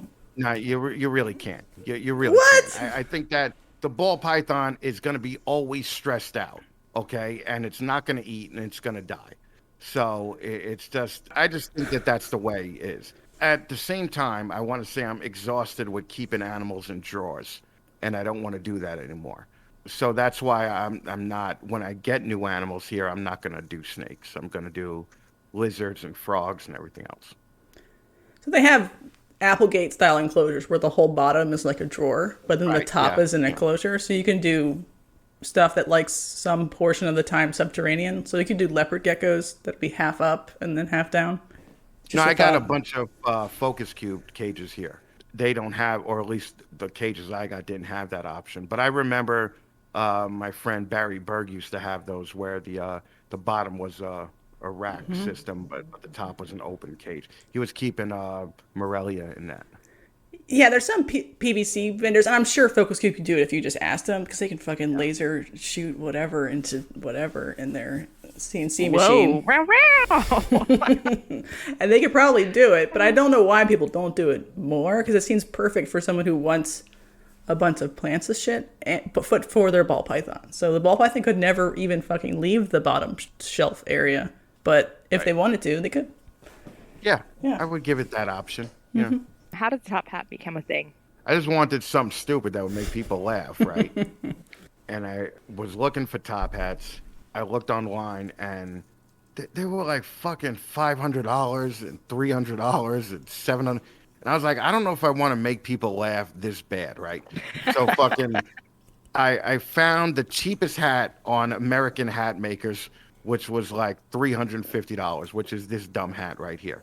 I bought it, and I was worried because I got a giant head, right? So it's like fucking, you don't know what this hat is going to be made like, until you get it. And then you're like, what if it doesn't fit? And I spent $350 on this fucking dumb hat. It's the most expensive piece of clothing that I own, all right, by the way, ever. Well, like, you look in my closet, it's fucking jeans and T-shirts, right? So the hat came, and I put the hat on, and I took a picture, and like 3 or 4 chicks said, oh, I would fuck you with that hat on. And I was like, the hat's staying. Right now, it's absolutely staying. And the hat's just become a thing now. I had to wear this dumb hat to fucking Texas, where it's 110 degrees out at 10 o'clock at night, and the hat weighs like 3 pounds, right? So I'm fucking just sweating my ass off. I almost had heat stroke at fucking midnight in Texas. and then but it kind of just built up my tolerance, so now I'm used to it, and that's why I keep that. So because more people may want to fuck me. So although probably people would be like, if you take the hat off, I'll fuck you, but I'm not gonna fuck you with that hat on. Well, But now the burning question is, has the hat gotten you laid? no, not yet. No, it isn't. Okay. Not yet. I mean, Not, I don't think not yet. Yeah, I think I'm holding out faith that it eventually will. Okay, but now I just think it's cool now. Now I'm like, oh, it doesn't look as stupid as. But in Texas one time, I was walking through the hotel lobby and some dickhead comes up. He's like, "Are you a magician?" And I'm like, "Get the Oh my God. fuck out of my face, you idiot!" So yeah, Uh, that's what I deal with. do you want to reveal the new tour, the No More Balls tour here, or are you saving that for your own podcast? No, I've already talked about Okay. It's gonna be fun, man. It's gonna be me going to the top ball python places in the country and not looking at one ball python and interviewing the owner from like the loading dock or some kind of outside place and not looking at ball pythons. I did it at Eric Markstaller's place, and the video response was so good that I was like, yeah, we got to do this. So I called up Justin, I called up Brittany, I called up Mark Mandic, Billy in Canada, and Ozzy, right here. And they were all like, fuck yeah, come do it. Justin is especially happy about it. Justin was like, there's nothing more frustrating than trying to impress somebody with ball pythons that's not impressed with ball pythons. So, or he's just tired of giving the same interview 50 times a year. yeah, and the same toy. And the thing is that, like, you could go on YouTube and find 200 videos on his new place. Yeah. Like everybody's done that to death. Everybody's done. So I just figured, let me pick some people. I'm gonna go to Brittany's house, and we're gonna do the interview from where she's keeping the emu, which is going to be fun because she's like, Chris, the emu will fucking attack you while you're eating it. And I was like, I just think that that'll be fun, right? Right. We're going to go to Shane Kelly's house, and we're going to do it from the Sonic hamburger place down the block from him. Just avoid looking at ball pythons. Are you going to do all yeah. the interviews sequentially, or like come home and then go out and do another set and then fly to Canada? Or are you going to literally drive around and get like groupies and shit to follow you? I want to do it in groups because fucking it's easy to go see Justin, Brittany, Shane, and Alyssa. Right. Because they're within 3 or 4 hours of each other. And I would have to fly to, Texas or to Tennessee to do that anyway, or Georgia. With Ozzy and Tom Bernhardt and Patrick McKnight, I actually drive out to Virginia, once every couple of months for my day job. So I pass them anyway. So that's easy. So I could get all that done in a weekend. And then I'll just release one every 2 weeks or one every month. It'll be good. We'll look forward to it. You should ask them all what they think about disease testing. Well, that'll be too serious for me. I know. And I know what some would say. That's fine. You recently had a big health scare. How you doing? You haven't slowed down on any with your content, but how you doing? No, I'm doing all right. I just kept thinking it was a problem with my leg, right? So it was my right leg this time instead of my left leg like it was 3 years ago. And the only thing I kept thinking in the hospital was like, listen, there can't be 2 reptile podcast hosts in wheelchairs, right? So fucking, I have to walk out of here, right? And that made me, made me do it. So yeah, everything's fine. And I got out on like the 11th, and I was like, I want to get a podcast out on the 15th and not hold anybody up, And I was able to get everything out on time. So now I'm just doing fine and keep moving on. But the No More Balls tour got canceled because we were supposed to go to Georgia 2 weeks ago. So we're pushing that back to like September. So you have slowed down just a little bit and moved some things around. It doesn't look like it, like social media wise, but you have had to readjust some things. Yeah. Okay. Okay. And I was bummed out about that because my friend Donato was coming with me, and he was more pissed off because it was his first vacation in a couple of years. So he was like, fuck you, you legless fuck, So Uh, Suck it up. How many yeah. So balls does Donato have now? Because I know he was getting back into it again. And he was trying to trick you back into yeah, it. Donato got about 60 right now, and they're all like fucking $8,000 snakes. Right. Like he left eyeballs and just crushed it. Okay. Like at eyeballs, we excelled at the shitty clutch, right? Like we were like, if the clutch could be worth $800 or $4,000, we always got the $800 clutch, right? Like every time. And Donato left us, his first year, he made like 60 grand, and he was hatching out Axanthic clowns and fucking all this other shit. So he's still doing his stuff. Danny's still doing a little bit of it out by him, but I don't have any here at Right. all. What projects did you work in when you had eyeballs? Oh, we were doing like puzzles, puzzle clowns, black pastels. Desert Ghost really wasn't around when we were doing it. I mean, it was, but it was like a $200 morph that nobody cared about, and they thought it was the same. It did the same thing as vanilla. It was. They thought it was like they thought it was a recessive vanilla. Okay, we did a lot of pies. We did a lot of things right, but we did a ton of things wrong. And we had a couple of strangers. That was our big project there. So we were one of the first 5 people in the country to get the strangers, and That's we still won. those are still a big deal. Were yours from the original Butter Stranger Clown male that's now Posset Moray? I don't know. That first I generation don't that know. came in the country, like with Deb, they're Well, all well, no, 50% Het Moray. we were part of that group that Deb got. So we got our strangers when Deb got her Right. strangers. So we bought them right from Roland, right in Netherlands, Right. from Iris, and we had pastel strangers that we thought were head clown.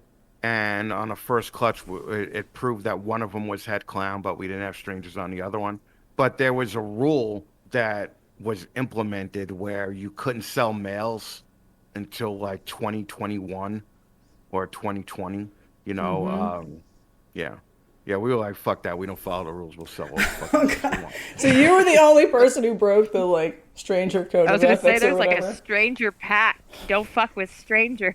It Yeah, yeah. No, was a blood pact. no. It's just like, listen, we spend $22,000 on strangers. And I'll be fucking goddamned if I'm gonna spend $22,000 and have somebody tell me what I could do and what I can't fucking do. I'm not gonna do that.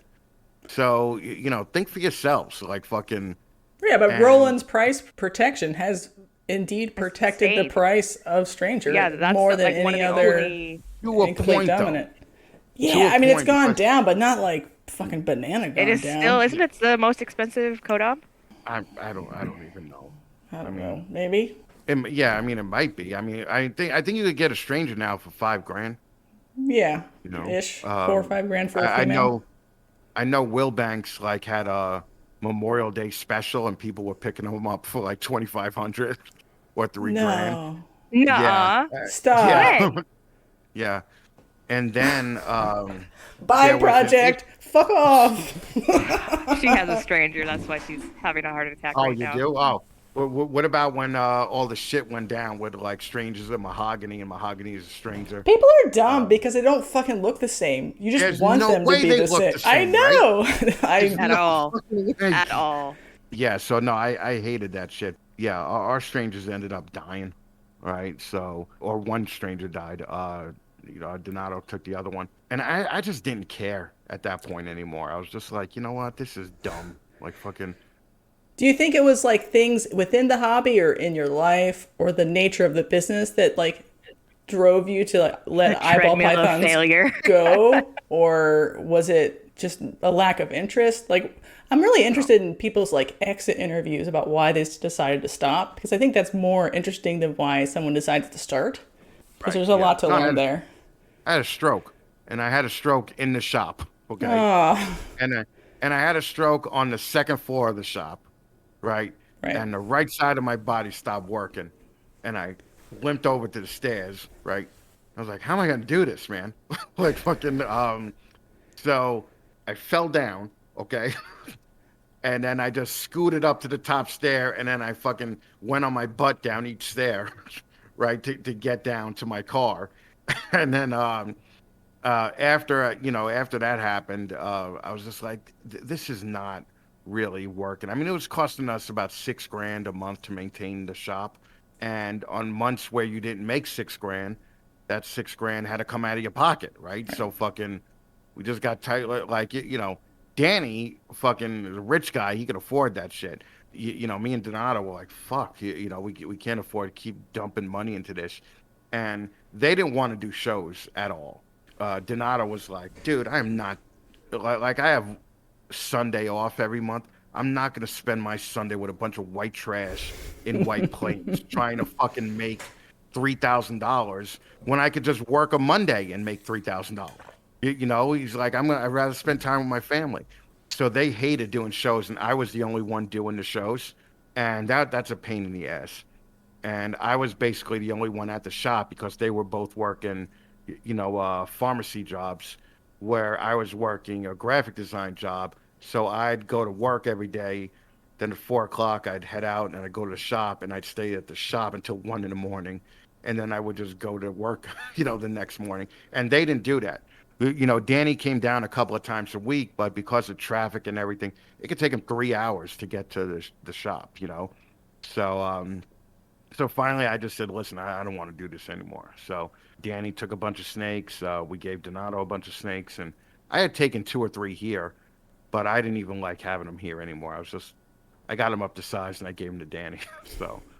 And obviously there was a precipitating event, but you feel like the burnout was already going to happen. Yeah. Yeah. Because there's a world of difference. Like we had about 600 snakes in the shop, right? So there is a world of difference between pulling out a drawer and wanting to take a picture of an animal and pulling out a drawer and having to take a picture of the animal. Mm-hmm. And, it was just this endless grind of fucking take a picture, put it on Morph Market, clean it out, sell the snake, go to FedEx. It was just fucking endless. And I was the one doing the majority of it. And Donato would not be in the company anymore, but he would still pop by and help every now and then.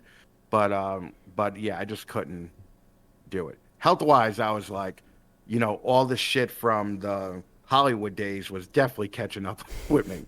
And, I was just like, this is not even fun anymore. So yeah, so that's why we ended it. Listen, go get some fucking orange juice, okay? God, you sound like you never want to do it. Would there ever be Eyeball Pythons 2.0? No, fucking. You know how your mother tells you to never say never? I'm telling you never, okay? What about in a different species? Like, is there some other species you want to stick in your focus cube and then scrape its shit eternally from? Well, yeah, like I'm gonna get into skinks and Australian tree frogs and probably lychees, but if I breed, it's not gonna be eyeballs. It's gonna be something totally new, where it's just me, and I don't have to depend on anyone else to do shit. Plus, in New York, it's very limited to what you could actually get that's cool. Right. So I can't get super dwarf for ticks or anything like that, which I would love. Snakes like that are illegal here. Right. Most boas are illegal here. Anacondas are definitely illegal here. So yeah, I have no interest in it. Like I got a good job. I make enough money at the job. I make some money off the podcast, and that's, it works for me. Are you still thinking of moving to Texas and or the South, somewhere where cost of living is cheaper? Well, definitely moving, yeah. But New York is insane. Right. Like it's fucking pay $2,400 a month for a 1-bedroom apartment. So it's like fucking my friends in Texas think I'm rich, and I'm like, dude, I'm not rich, okay? Right. And they make fun of me all the time. They're like, dude, you could get a house with 3 bedrooms on 8 acres for $1,100 a month. What are you doing? So, right. But when I moved back from Hollywood, my parents are getting older now, and I had a niece that I never really met, so she grew up kind of without me. So when I came back, I was like, listen, I'm not going to leave until you're, grown up, because I wanted to at least be part of her childhood. Found out later on that it really doesn't fucking matter, right? Like it does, they don't give a fuck. They don't give a fuck about you. You have 3 daughters, right? As soon as they turn like 13, they're not going to care. They're going to tell you that they hate you. I get there already, and she's 9. Mm-hmm. I used to go over my sister's house, and my niece used to run down the stairs and hug me and all that. I was there like 2 weeks ago, and that bitch fucking texted me from upstairs and just said, "Oh, you're here? I'll talk to you next time. I'm busy." Okay. And you're like, bitch, I almost died. Like, you better Seriously. come give me my hug. Well, the thing is Holy that shit. I remember, when she was just like 6 or 7, and I moved back, and you go to the dumb school plays, and you got to squeeze your fat ass into these tiny little chairs to look up at your fucking niece, and you don't even know which one is your niece on fucking stage, because there's 30 little kids that look exactly the fucking same. Yeah, it's just, I'm done with that. Was that a yes, you're moving? Yes, I'd like to move, but it's not going to be for a couple of years. Yeah, I wonder, like, I always think about, you said your rent was $6,000. Like, if that same business had just been located somewhere where the cost of doing business was cheaper, you wouldn't have I'd had to. still be doing it. Yeah, Yeah. I absolutely think I'd still be doing it Yeah. because we had, we had a lot of stuff and a lot of cool things. I mean, when we sold everything, we definitely made some money. Some You money. had a lot of like groundbreaking stuff that would really be important right now Back if you then, were still doing yes, it. Yeah. if people were still doing it, yeah, it was fun, but it was fun, but not fun at the same time. And when we talk about it now, we tend to romanticize it a little bit. But fucking, there were times where we wanted to fucking kill each other because you can't do a partnership with 3 people because 2 people will always be talking about one person. Right. So there were times where Yep. Danny and Donato were like, "Fuck Chris, fuck him, this stupid snake breeder, fucking dreams." And then like a week later, me and Danny would be like, "Fuck Donato, that fucking dumb Italian son of a bitch, fuck him," And it was when we look back at it now, we don't even talk about any of that, you know. But that was stressful and fucking annoying too. So, yeah, I would not, definitely would not do it again. It's stressful to be a ball python breeder. I can't imagine having to also mitigate relationships with partners like Yeah, that. That wouldn't be yeah. for me Thank either. God That we're would be still burnout. friends, Yeah. So, but the thing is, Donato I've known for over 40 years. Danny I've known for just about 10. So I'm glad we're over this, and I could support them going back into it, because I don't have a foot in the game anymore. That's the fun thing about doing what I do. Like I don't have to own any of this bullshit. I could just talk about it, and I'm still in the community, So Yeah. People still sort of want to hear the snake part. So do you like, and I know you don't really want to talk about it, but you still try to sprinkle it in? Do you feel like you have to watch stuff to just get the news about what the new thing that people are doing or talking about, or you just absorb through osmosis through Justin's dick and no, like no, hope I that's do no. enough? There is his Well, tongue down your throat, and you're I like, I got it. actually, I got all the new genes. man, I could drink all of Justin's cum I want, but I don't get it. Doesn't let me know about the drama because Justin avoids the drama like fucking crazy. Oh, Right. that's true. Whereas, Well, I don't even mean the um, drama, just like the gene mechanics. Like you have to learn no. them to talk about them to your guests. Well, do you really though? I mean, not really. It's like fucking. You could just draw out a Punnett square and fucking figure it out. It's like fucking. It's that easy. But fucking, the drama part is more. That's what I read on Facebook, and I enjoy it. I love watching. Like I love watching people that spent $100,000 to get into the hobby just fail and fucking lose it all. Like that's fucking fun as fuck. Because there's certain people, especially when you've been doing this for as long as I have, where you'll see them when they're young and they're getting into the game and you're like, yeah, that guy's not going to be here next year, so I can't wait to watch this guy fucking fail. What's I your enjoy primary that. signal of a person who's getting ready to fail? I was just gonna say, would you please read my horoscope? Well, just dudes that tell me they're going to change the industry. I'm like, yeah, okay, all right, fucking, yeah, I can't wait to watch you leave. Okay, that's why I don't like Tinley because there's too many ball python people that are telling you they're going to change the industry, and twice as many as like Arlington, okay, or one of the other shows. So that's why I don't go to Tinley because it's just overload. You rarely see the people like Ben Rennick, for instance. But like Ben Rennick always made you excited, just talking about it. Whereas the people today don't really do that as much. Jana, Ben Rennick was the guy Fuck right off. His wife killed him, and Right. he's like the godfather of Batman. So there you go, bitch. She got that one. And the whole community rallied around her and gave her money for fucking murdering him. I know, wild. Fuck. Fucking I feel like I'm boring you asshole. guys. Like fucking, it's just there's a lot. What are you drinking? What do you got? A You want white me to claw go? there? Oh, Okay, monster. all right. So yeah, there's enough sugar in there to fucking keep you busy for the next couple of hours. All right. That's right. I'm good to go. You have new merch dropping soon. You want to talk about that? Yes. It's not a new logo or a rebrand or anything like that. It's just something that I want to do to keep it fresh. Like I retired the Snakes and the Fat Man logo shirts, and I put out a new version of the shirts and of the logo. I'm not going to use the new version as my main logo, but people seem to. I mean, people buy a lot of fucking shirts from me. I mean, people fucking that call me womanizer and sexist buy shirts from me, and I'll fucking sell it to them. I don't give a fuck, right? Like I don't. And they're posting selfies wearing them. And they're posting selfies. And what happened was, and just so you guys know the history real quick, I would ask people in like when I would send them out the shirt, I would say, take a picture, send me the picture, and I'll shout you out on your whatever socials I have. I think And Jessica has participated in this shout out. Have you? yeah, have you yeah, not? yes, yeah. Jessica knows. Mm-hmm. And all of a sudden one day, I got these pictures of this chick with just giant tits, fucking pulling the shirt down and showing them off. And I was like, oh, this is cool. Like, I didn't expect this. This is fucking pretty badass. I felt like a rock star again, right?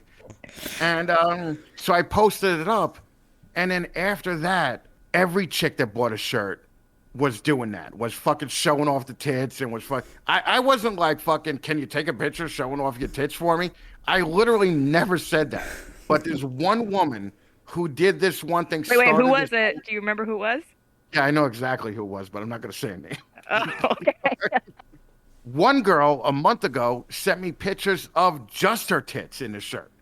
Well, like not even a face or anything. Like fucking, I was just like, this is cool. I'd rather it be the full person, but this is great. So it is, it's. Did you repost that picture? Yes, I did. Yeah. Okay. All right. She Just- had just actually, asking. yeah, she had actually made a video that showed her face, but none of the photos that she sent me showed her face. So I posted the video instead, and I was just like, she's really raising the bar to doing a video selfie, So yeah, no, it's been fun, man. It's been cool, especially when you get little surprises like that in the fucking in your inbox, Did you listen to last week's episode? We were feeling very safe after the No One's Safe episode, and I wanted to get a response to that. Yeah, I know. It was the first one. Calm the fuck I down. know. I mean, you got the name No One's Safe. We were like, wow, this is so cuddly and nice. I First of felt all, very cuddly and safe and warm and fuzzy afterwards.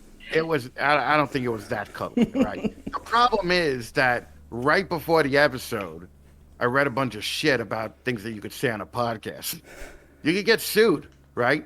And you could get sued for a lot of things that I didn't think you could get sued for. Okay, so really, like 40% of my jokes went out the window just on that. And MJ has a way of avoiding name dropping and all that too. So when he was doing it, I was just following his lead. But on the next one, I think it's going to be a little bit different. We're actually going to have guests on every other one, but it's still just going to be a hangout session. It's not going to be Hangout sex. writing. Yeah, I hear that. Yeah, I think I got to hang with Jana more. It's not going to be like that, but we're going to have Cusco on. So it's going to be me, him, and Cusco, who was actually cool because we're all, good friends. So it's always easier when you're friends with everybody, that things flow a little bit better. Is that one going to be like a debate? Because Cusco has been very much a proponent of people not calling each other out and like urging people to not do that. So I wonder if you're going to like. Are we gonna feel warm and Butt fuzzy heads. after that one too? No, I don't know. It sounds like that'd be like juicy. I don't know. How do I feel about your podcast? Okay, what do you? I just jerk off to it, and I don't fucking. It's a nice thing for me to cuddle to it at the end. Man, you guys are mean. Okay, yeah. Sorry, we're trying to entertain the fucking dummies. Okay, Jesus Christ. Mouth All right. breathers. No, You told me to drink some sugar juice, and I did. Oh, great. You're a fucking. I'm no, learning things. I actually think the next one might be more inflammatory because you picked Cusco. Because he Yeah, well, No, disagrees. I definitely think that you guys will find your groove, and I'm gonna watch it every month, whether I flip you shit or not. But I think it's a great matchup, but I did feel awfully safe afterwards. I'm gonna tell MJ that, and I'm gonna tell him which podcast told me that, and then we'll let the chips fall where they may. Hey, any attention is good attention. Yeah, no, I think that too, so it's okay. No, So, we're big yeah, fans of MJ too. I don't. Huge fans. Right. Yeah. But I already know you guys are fucking. Yeah. You know, when I first heard about you guys, one of the things were, yeah, they fucking blow MJ a lot, and he goes, they talk about you two a little bit. Well, MJ So- is very, even if it's subtly, he's protesting. So like, protesting and so- why wouldn't you blow him if he's on, all the way promoting our Although sort of he's ideals? very happily married, and he'll tell you every time. But yes, he is one of the only big people in the industry that is dropping the word Nido. See, Or in interviews, all right. he'll like subtly throw out like, "Oh, hey, how do you feel about testing?" seriously, like fucking fuck you, young people, because I put out a Nido episode 2 fucking No, years yeah, ago. we know you did a standalone one, and that was Watched your good. Nido episode multiple times. But MJ will sneak it into almost every guest. So, like, he's asking Yeah, people who But he does it so subtly that no one is offended by Right. it. And the people actually answer. It's phenomenal how he does it. Just like real casual. I don't know, it's hot. The reason Yeah, that I so don't do that, number one, is I'm not going to do it now because then it'll look like I'm fucking Well, if you want more BJs, you might need to. That's what I'm But saying. the thing is, that I got plenty, I got enough BJs. Okay, all right, I don't care. Like fucking, that's really the bottom line. Like fucking, if somebody sells somebody a snake with Nido or not Nido or is into testing or is in, I just it affects me in no way. Right. Okay, Yeah. because of what I do. Absolutely. I- You're right. I am not entrenched enough to have this huge, reaction to it. I think, of course, people should fucking test. Like in a world where testing is available, why would you not test? Right? Like fucking, it's just like, Amen. having an ID or whatever. Like fucking, in a world where an ID is available, why would you not have one? Right? So fucking the testing, people should do it. I will say that when at the end of eyeballs, we tested probably about 20 of our snakes because in the past they had some kind of respiratory infection and every one of them came back negative. Then we found out that you could get false negatives. So we were like, fuck. And we went and got all of the fucking snakes tested again, like idiots. And they all came back negative again. So I don't think that Eyeballs had Nido, but I think if Eyeballs was still around, I would offer we will test it. And if it has it, I won't even ship it. But I would rather the person pays for it and I test it than me ship it to them, expose their collection to it, then find out it gets, it has Nido, and then ship it back. Because number one, that's double shipping for the animal. And number two, I'm confident in myself where I'm not going to lie to the person and actually test the right snake. So, Right, for sure. So I would, would definitely do it. But I would make sure I told everybody about it. Like everybody would fucking know that doing this just because I would want the, hey, Chris is okay because he's testing, Right. thing. And that's the only reason I would do it. Not for the health of the snakes or anything. I want the He wants the blowjobs. I want the reception. I want the blowjob, right? It's just easier to do that. Like, why wouldn't you when it's such a simple thing? And you tested for Nido before. It's not even a difficult thing to do. Oh, it's Right. super easy. Yeah. The only problem with Especially- excluding testing on intake and only testing yourself is sometimes the shipping process is what will get you the most Kick something accurate loose. Yeah. result. because the stress would suppress their immune system. So there's famous cases where 3 times negative, nidopositive snakes were shipped and roll out of the box drooling and with obvious symptoms. And that's when you hit a positive. So it's okay to do both, but I think we've turned over a new leaf here with Chris Eaton. And so everybody should follow his example with the ball python collection that he doesn't have. Yeah, that's what I'm saying. Like, fucking nobody gives a fuck what I say. Like, that's fucking. I think Well, they that's do why we're though. not- You're an outside party, rational. You have no dogs in the fight. If you say you would still do it because it would give you at least like the perception of additional quality to spend the extra money. Yeah, no, I would do it, and but but I'm not. I mean, like, then I start. Now you got me thinking. Are you gonna would you test those really do crested that, Chris? geckos for crypto when you get them? I'm not getting crested geckos. That's fucking gay. Or I can't be- Leachianus, whatever. I'll test the lychees, yeah. Oh. But look, I want an animal that I don't have to test. All right, I want an animal that I can just throw in a fucking cage. Like the frog, I'm getting next Wednesday, and I bought the cheapest frog because I told the guy, I was like, listen, I don't even know if I could keep this fucking thing alive, so I'm not going to spend $700 Probably the one you on a hate frog. the most. I'll take the $200 frog. Because remember that moron kid whose dad gave him $1 million and he bought all the ball pythons, and that motherfucker just killed a $50,000 scaleless head because he had no idea what he was doing. I was just like, that's not what I want to do with these frogs. Okay, I'm gonna buy a $200 frog, and if I kill it, that's okay. I'm not gonna buy a $700 frog and kill it, and then I feel bad. So Did you buy it from Josh's Frogs? I bought it from a Tree Frog Collective, the same place Okay. Miguel bought from. Yeah. Josh's Frog chytrid tests regularly like a percentage of their tadpole grow outs just to make sure they're not spreading chytrid. So you might have already bought a tested frog. Think about the benefits there. And I thought frogs laid eggs. Well, they have eggs and they have tadpoles, I'm kidding, but you can right? test the water for chytrid fungus. I I've don't know. literally never heard that word before. Look it up. We won't.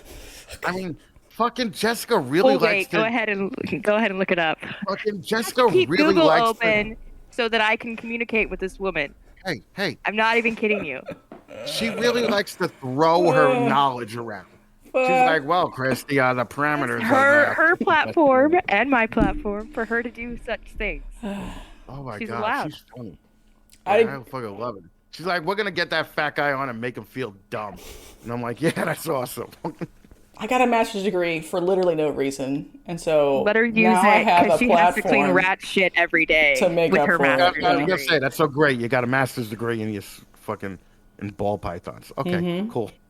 No, what I did mostly was like I sucked somebody's dick and then I tricked him into marrying me, and then we got pregnant, and then I became a dependent. Fucking And fucking yeah. fat guy high five. You know how to work that shit. That's the So way now to I go. stay home and I do my small business, air quotes, right? But it's That's all like an fucking elaborate ruse to just Sure. like Growing hang year out, every yeah. year.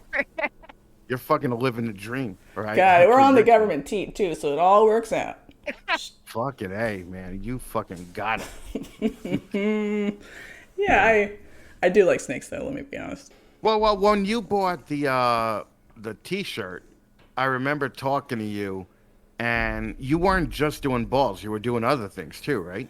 Yeah, I have boas and then a selection of colubrids, mostly corn snakes and like Asian rat snakes. I remember you more like the colubrid girl. Yes. She's got a nickname. She's famous. Oh fuck. So I have like an equal amount of all of them. It's just colubrids are a better Instagram fodder. Let me be honest. Like they're more colorful. They're not more expensive, but they're more colorful. So they'll do better in reels. So I tend to focus on them because they're better promotion. But I probably have more money in my boas and balls. Well, that's what I think about, and then I just stop it from there. I'm like, okay, this will be cool for promotion. That's the only reason I'm getting a dumb frog, so I could be like the cool kids on Yes. Instagram and fucking take pictures and show off my frog. But like, did you see the one TikTok that I have up? And that's, I would like to put more on TikTok because it's a platform to be funny on, Right. but it's just so much work, so. TikToks are okay, but like, I have issues with the Chinese government. We don't need to get into that because that's a whole nother fucking podcast. But America, man. Yeah, so I don't actually want to support something where I can't say the word Uyghur or it'll be censored. So I'm not sure why anybody wants to be on TikTok, but what do I Wait, know? how many times during the week do you use the word wiener? Uyghur. Oh, Uyghur. Fuck. Look it up. Today, like, fucking, it's the Tiananmen Square fucking anniversary today, Thank you, Chris, too. for coming on the podcast so that she's not saying Like, this to me. like, what the fuck? I was like, wiener. What the fuck is he talking about? Like, fuck. Yeah, this is the wrong podcast for that, too. But I We really do say we say dick and cock and Oh wiener yeah, on no, our I'm just saying like the podcast. Uyghur, the like oppression of the Uyghur people is also not a wiener, and is worth taking somewhat seriously. I don't know, so that's why I don't want to use TikTok or promote it. Just use Reels.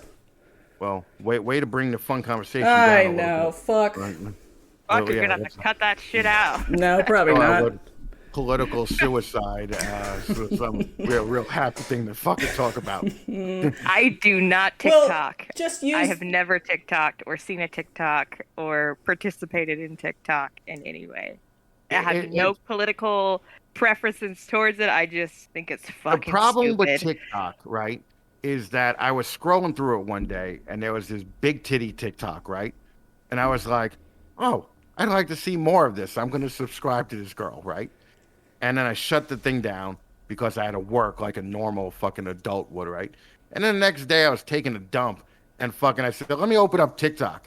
And there was 40 big titty women just fucking I mean, I couldn't get away from it. It was like fucking it was 80 titties It had and decided then that's all you wanted to see. and then like two snake pictures, right? And then 80 more titties. And I was like, what kind of algorithm did I fall victim to? Um, so yeah, it's not cool, but I'd like to do it because it is a way to make people laugh. So I'd like to, explore it a little more. But this fucking podcast keeps me busy. Like to edit everything every time and fucking, film different parts of it. It's like, who the fuck has the time to TikTok? I'm gonna ask my niece to help me, but I don't expect her to show up, because Say all you got was a text. See you next time. yeah, yeah, fucking dickhead. God, I hate those kids. Have you always had a good relationship with your sponsors? And I know you've told us privately and then on the podcast that like every time they've backed you up when something quote unquote controversial happens, but like just explain their relationship of like courting sponsors besides the Justin, because we know how you did that, and how you keep them going, and maybe how you explain your sort of advertising process with them. Like when you switched to video, how did that go? That's horrible. It's the worst thing that I ever could have did in my life is switch to video. But like, it's so much more work. And all my sponsors joined when it was audio. So anything video, they were just like, we're getting all this extra shit from Chris. Now our name will be on the screen for 2 minutes and all this other shit, right? I don't know if I want to do video in 2023 unless I miraculously come up with this awesome workflow that gets it done a lot quicker. I would like to stop doing video in 2023 and then still doing like YouTube one-offs, like the Hot Chick episode or the Leveling Up episodes, and just make that addition to the podcast. Because for the Leveling Up episodes and the Hot Chick episodes, I could go out and get different sponsors or ask these sponsors if they want to do this too, because it's not part of the podcast. The problem with me doing video and carrying the sponsors over is they were automatically part of the video podcast too, right? And I should have maybe did something, raise prices a little bit maybe for doing video also. But I like all my sponsors and fucking I use all this, their shit. I do use Morph Market. I do use Reptile, and they're my friends. So I feel horrid asking for even $50 more than what they give me. I have a question. Yeah. How do you use Morph Market and Reptichip if you have no animals? Well, when I'm buying shit, I look on Oh, Morph Market to okay. get it.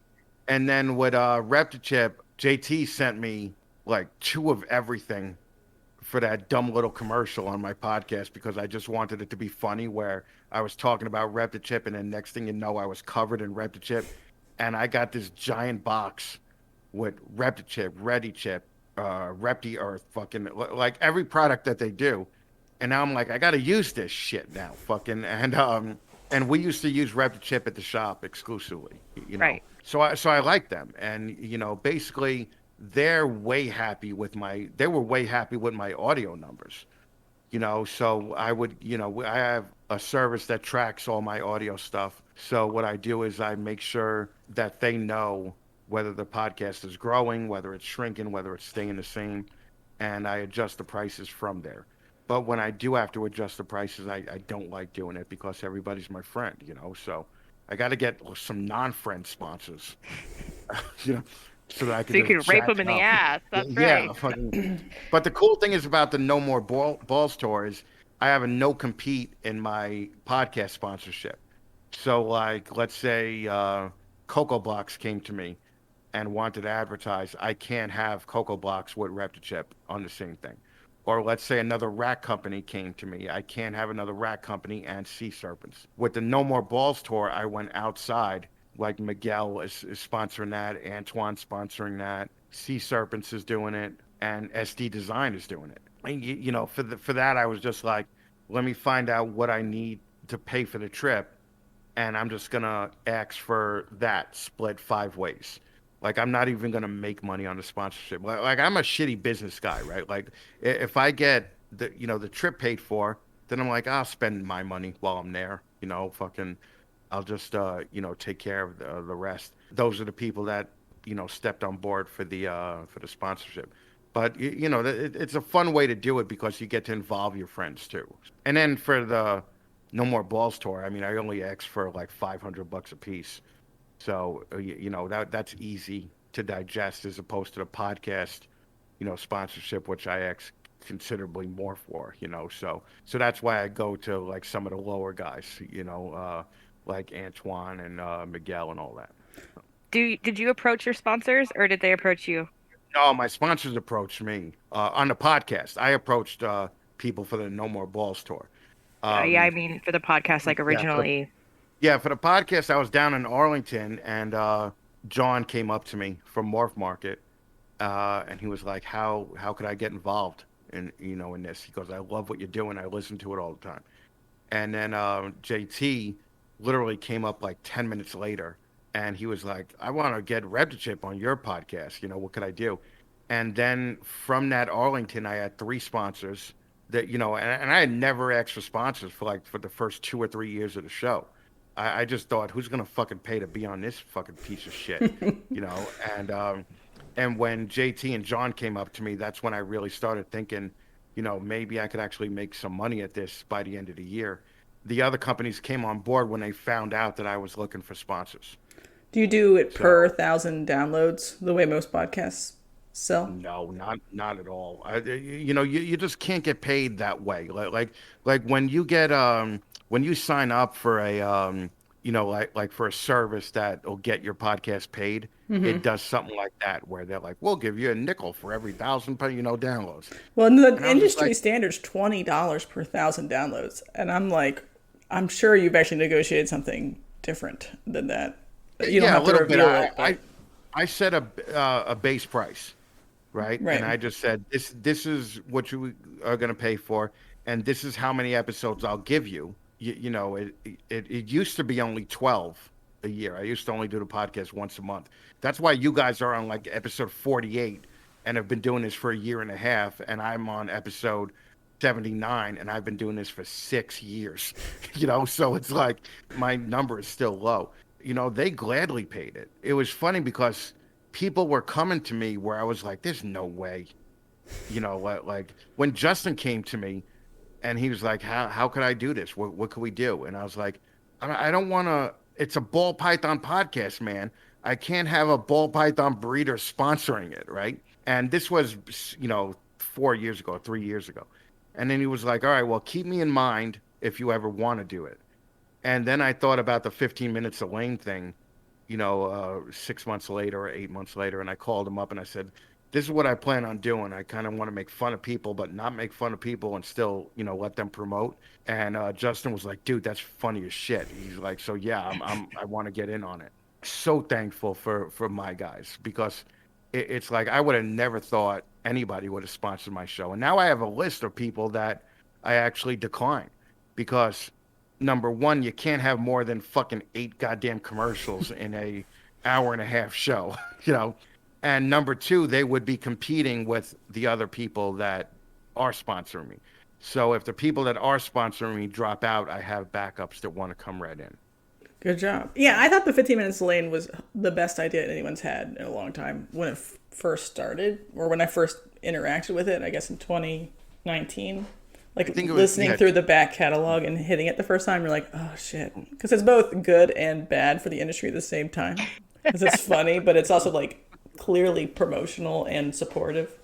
Well, and the thing is that I think that there's nothing wrong with calling out the bullshit, right? Right. Like fucking, it's like you have to. But like if I was in, you know, the car business, I would do the same thing. I would just call out the bullshit. It's nothing personal about, you know, things.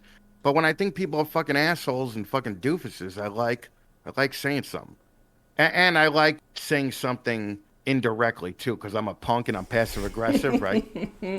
Me too. So like, there's a guy, Austin Hudgens, from down in Texas, had a problem with one of my friends, and I didn't know the story behind it, but I wanted to talk about it on the show, and I didn't bother finding out both sides or anything. I mean, I'm lazy, you know, I don't do that shit, right?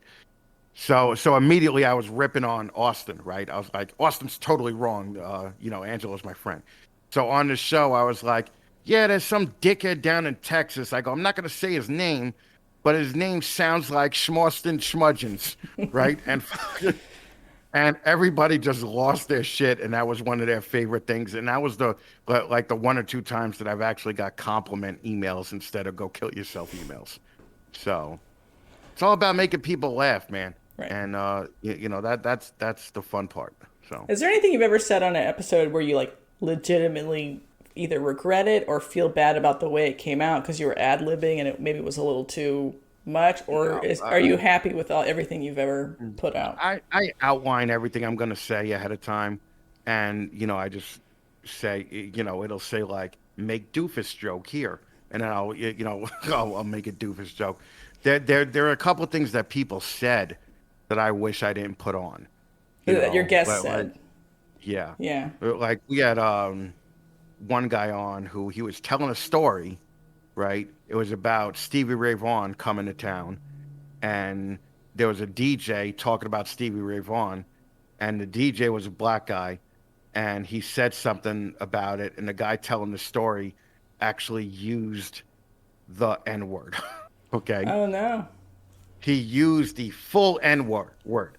Like not the A, you know, it didn't end with the I, it was with the R. He landed it perfectly. Oh no. Right? And I was just like, motherfucker, really? Like, dude, like. God. So I tell all my guests, like, you know, in 2 days, you could call me up and I'll edit anything out, you know, that you want. But if you don't call me within 2 days, it's in there forever, right? So he called me back like a day and a half later, and he's like, Chris, I'd really like to take out a part that I said. And I was just thinking, thank God. I was like, fuck, thank God. He goes, remember when I said I would kick Trump in the balls? He goes, yeah, I'm not comfortable with that. Could you pull that out? And I was like, that's what you're telling me about right now. I was just I you know, I would have thought about the N-word, pal, you know? And he was like, no, I'm good with that. It was just a story. But I ended up beeping the word out because I'm not getting involved in that shit, right? Like fucking. But yeah, there's things like that I wish I cut out, you know. But and I didn't. But you know, at the end of the day, what are you gonna do? So you've never gone back and like edited something after it was already live just for the archive download? No. Well, once it gets put up, it gets put up. What I will do is if I do a spelling mistake in the title or something, I'll go back and edit that. But not actually the actual audio or video. Yeah. All right. Jana, you have any thoughts? You're looking pensive. Yeah. No thoughts. I think we did it. Yeah, I think we did too. Jana's just like, get this thing over with. Just say, listen, thanks for being here, Chris. We'll talk to you later. Right off. Have a great day. I really appreciate you coming on. I don't know what you see in our shitty podcast, but Thank you for seeing something. The first time I heard it, man, I was like, this fucking show is great. This show is like, aside for the liberal fucking woke shit, I was like, these two girls are me. It's funny you Fucking, say that we're liberal. I mean, there's more guns in this room than there are people right now. well, actually, yeah, I kind of believe that. Well, you're moving to Texas, right? Oklahoma, same difference. Oh, Jesus Christ! I heard that the prereq there is you have to kill a black guy. Yeah, easy. Fucking yeah, have fun. All right. Yeah, they've already lined me up for pregnancy right when I get in the door. Yeah, They just like dart you from the distance. They go, yeah. They go by weight in Oklahoma. Yeah. It's like as soon as you hit 115 pounds, boom, fucking you're pregnant, whether you want to or not. Yeah. Anyway, But keep Jenna's going. a little bit more liberal. But I was just like, Shane Kelly told me about you guys, and I was just like, I want to, let me check it out. And immediately, I think I listened to like something like 6 episodes back, and I didn't want to just listen to the first one. I wanted to see how you guys developed a little over a course of a couple episodes. And I listened to the whole fucking thing, and it went by in half an hour. Like I was just like, these, they're talking about a little bit more intense shit that I would talk about, but they're doing it in a fun, cursing, fucking cool rock star kind of way. And I liked you right off the bat there. And I wish that you had fucking just called me, because we had a relationship, Jessica. At least we talked when you bought the shirt. And you could have said, I'm doing a podcast now. You should listen to it. I was trying to put in the work first, Chris. Remember you said, don't demand respect. Put it out there. And Earn respect. Right, I got to earn But if respect. you would have told me about it, I would have listened right away. And I would have got the respect. Right. And I would have loved to have you guys on the Young Guns episode that I had on. Yeah. Because you guys would have been great on that. So I'm debating on having you guys on 15 minutes of lame, or having both of you on a full show, like something like we're doing here, to see how that would work, because more people got to listen to you guys. You guys are definitely doing it up and doing good. You have a shitty logo though. You got to work on that. If you want to, I'll help you. But other than that, you guys are really doing well on this, and I'm glad that you guys are part of it. And I think there's space for everybody in this, but you guys are. You guys are definitely doing it right. It means a lot coming from you. I look up to you. I look up to your podcast, and to hear that you think we're doing good shit. But thank you. Yeah. Well, I just want to respond to that with like, I'm an idiot, right? But fucking, so don't, don't look up to me. But thank you very much. But I'm the local village idiot, but I've got Mrs. Master's degree over here helping me out. Dragging me up from the bottom. That's what I think is great about it, though. You found like a retarded person and a professor, right? And fucking. You just had to work that word in. No, it's fine. Yeah. I didn't even think of that. Yeah. Early, I know you might not know what the show is, but like From the Ground Up podcast had Joe and his girlfriend Melissa, and she was like sassy, and she didn't really like the snakes that much, so she would like her like naivety and like not being that interested was like the source of tension that made their relationship on the podcast even better. And I don't think he was comfortable with that, but I was like, I want like a sassy, awesome black woman commenting about how much she doesn't actually like snakes or things with legs that much, and like reacting to her boyfriend who does like it. Like that was the best, not the best part, but a large part of the appeal. So like, I picked Jana because she's like easily tricked into this sort of project. No, you did good, and you pulled you pulled a fucking page out of the Fatman notebook too, because she is hot as fuck. Mm-hmm. So fucking, it's all fucking good. The only bad thing she's about my her, wife though, Chris, so you can't have her. Listen, it's okay. We could have an affair. Okay. Hey, no, I'm single. I'm nobody's bitch's wife, but I am your work wife. So the only bad thing about Jana is the kids and the fact that she breeds ball pythons. That's the only thing. Okay. And the fact that I took a nap in the middle of the podcast. Yeah. I mean, that was a little insulting. Like fucking. Chris, I really respected you. That means a lot coming from you. Excuse me while I pass the fuck out for half an hour while you fucking babble about bullshit. While you drone on about I have no idea what. All right. Well, it's been a good podcast. We'll catch you in the green room. Any last words? No, fucking listen Fucking to the whole bye, back rack. bitches. Yeah, thank you. Listen to the whole back rack. All right. Take it easy, guys. Bye. Bye bye.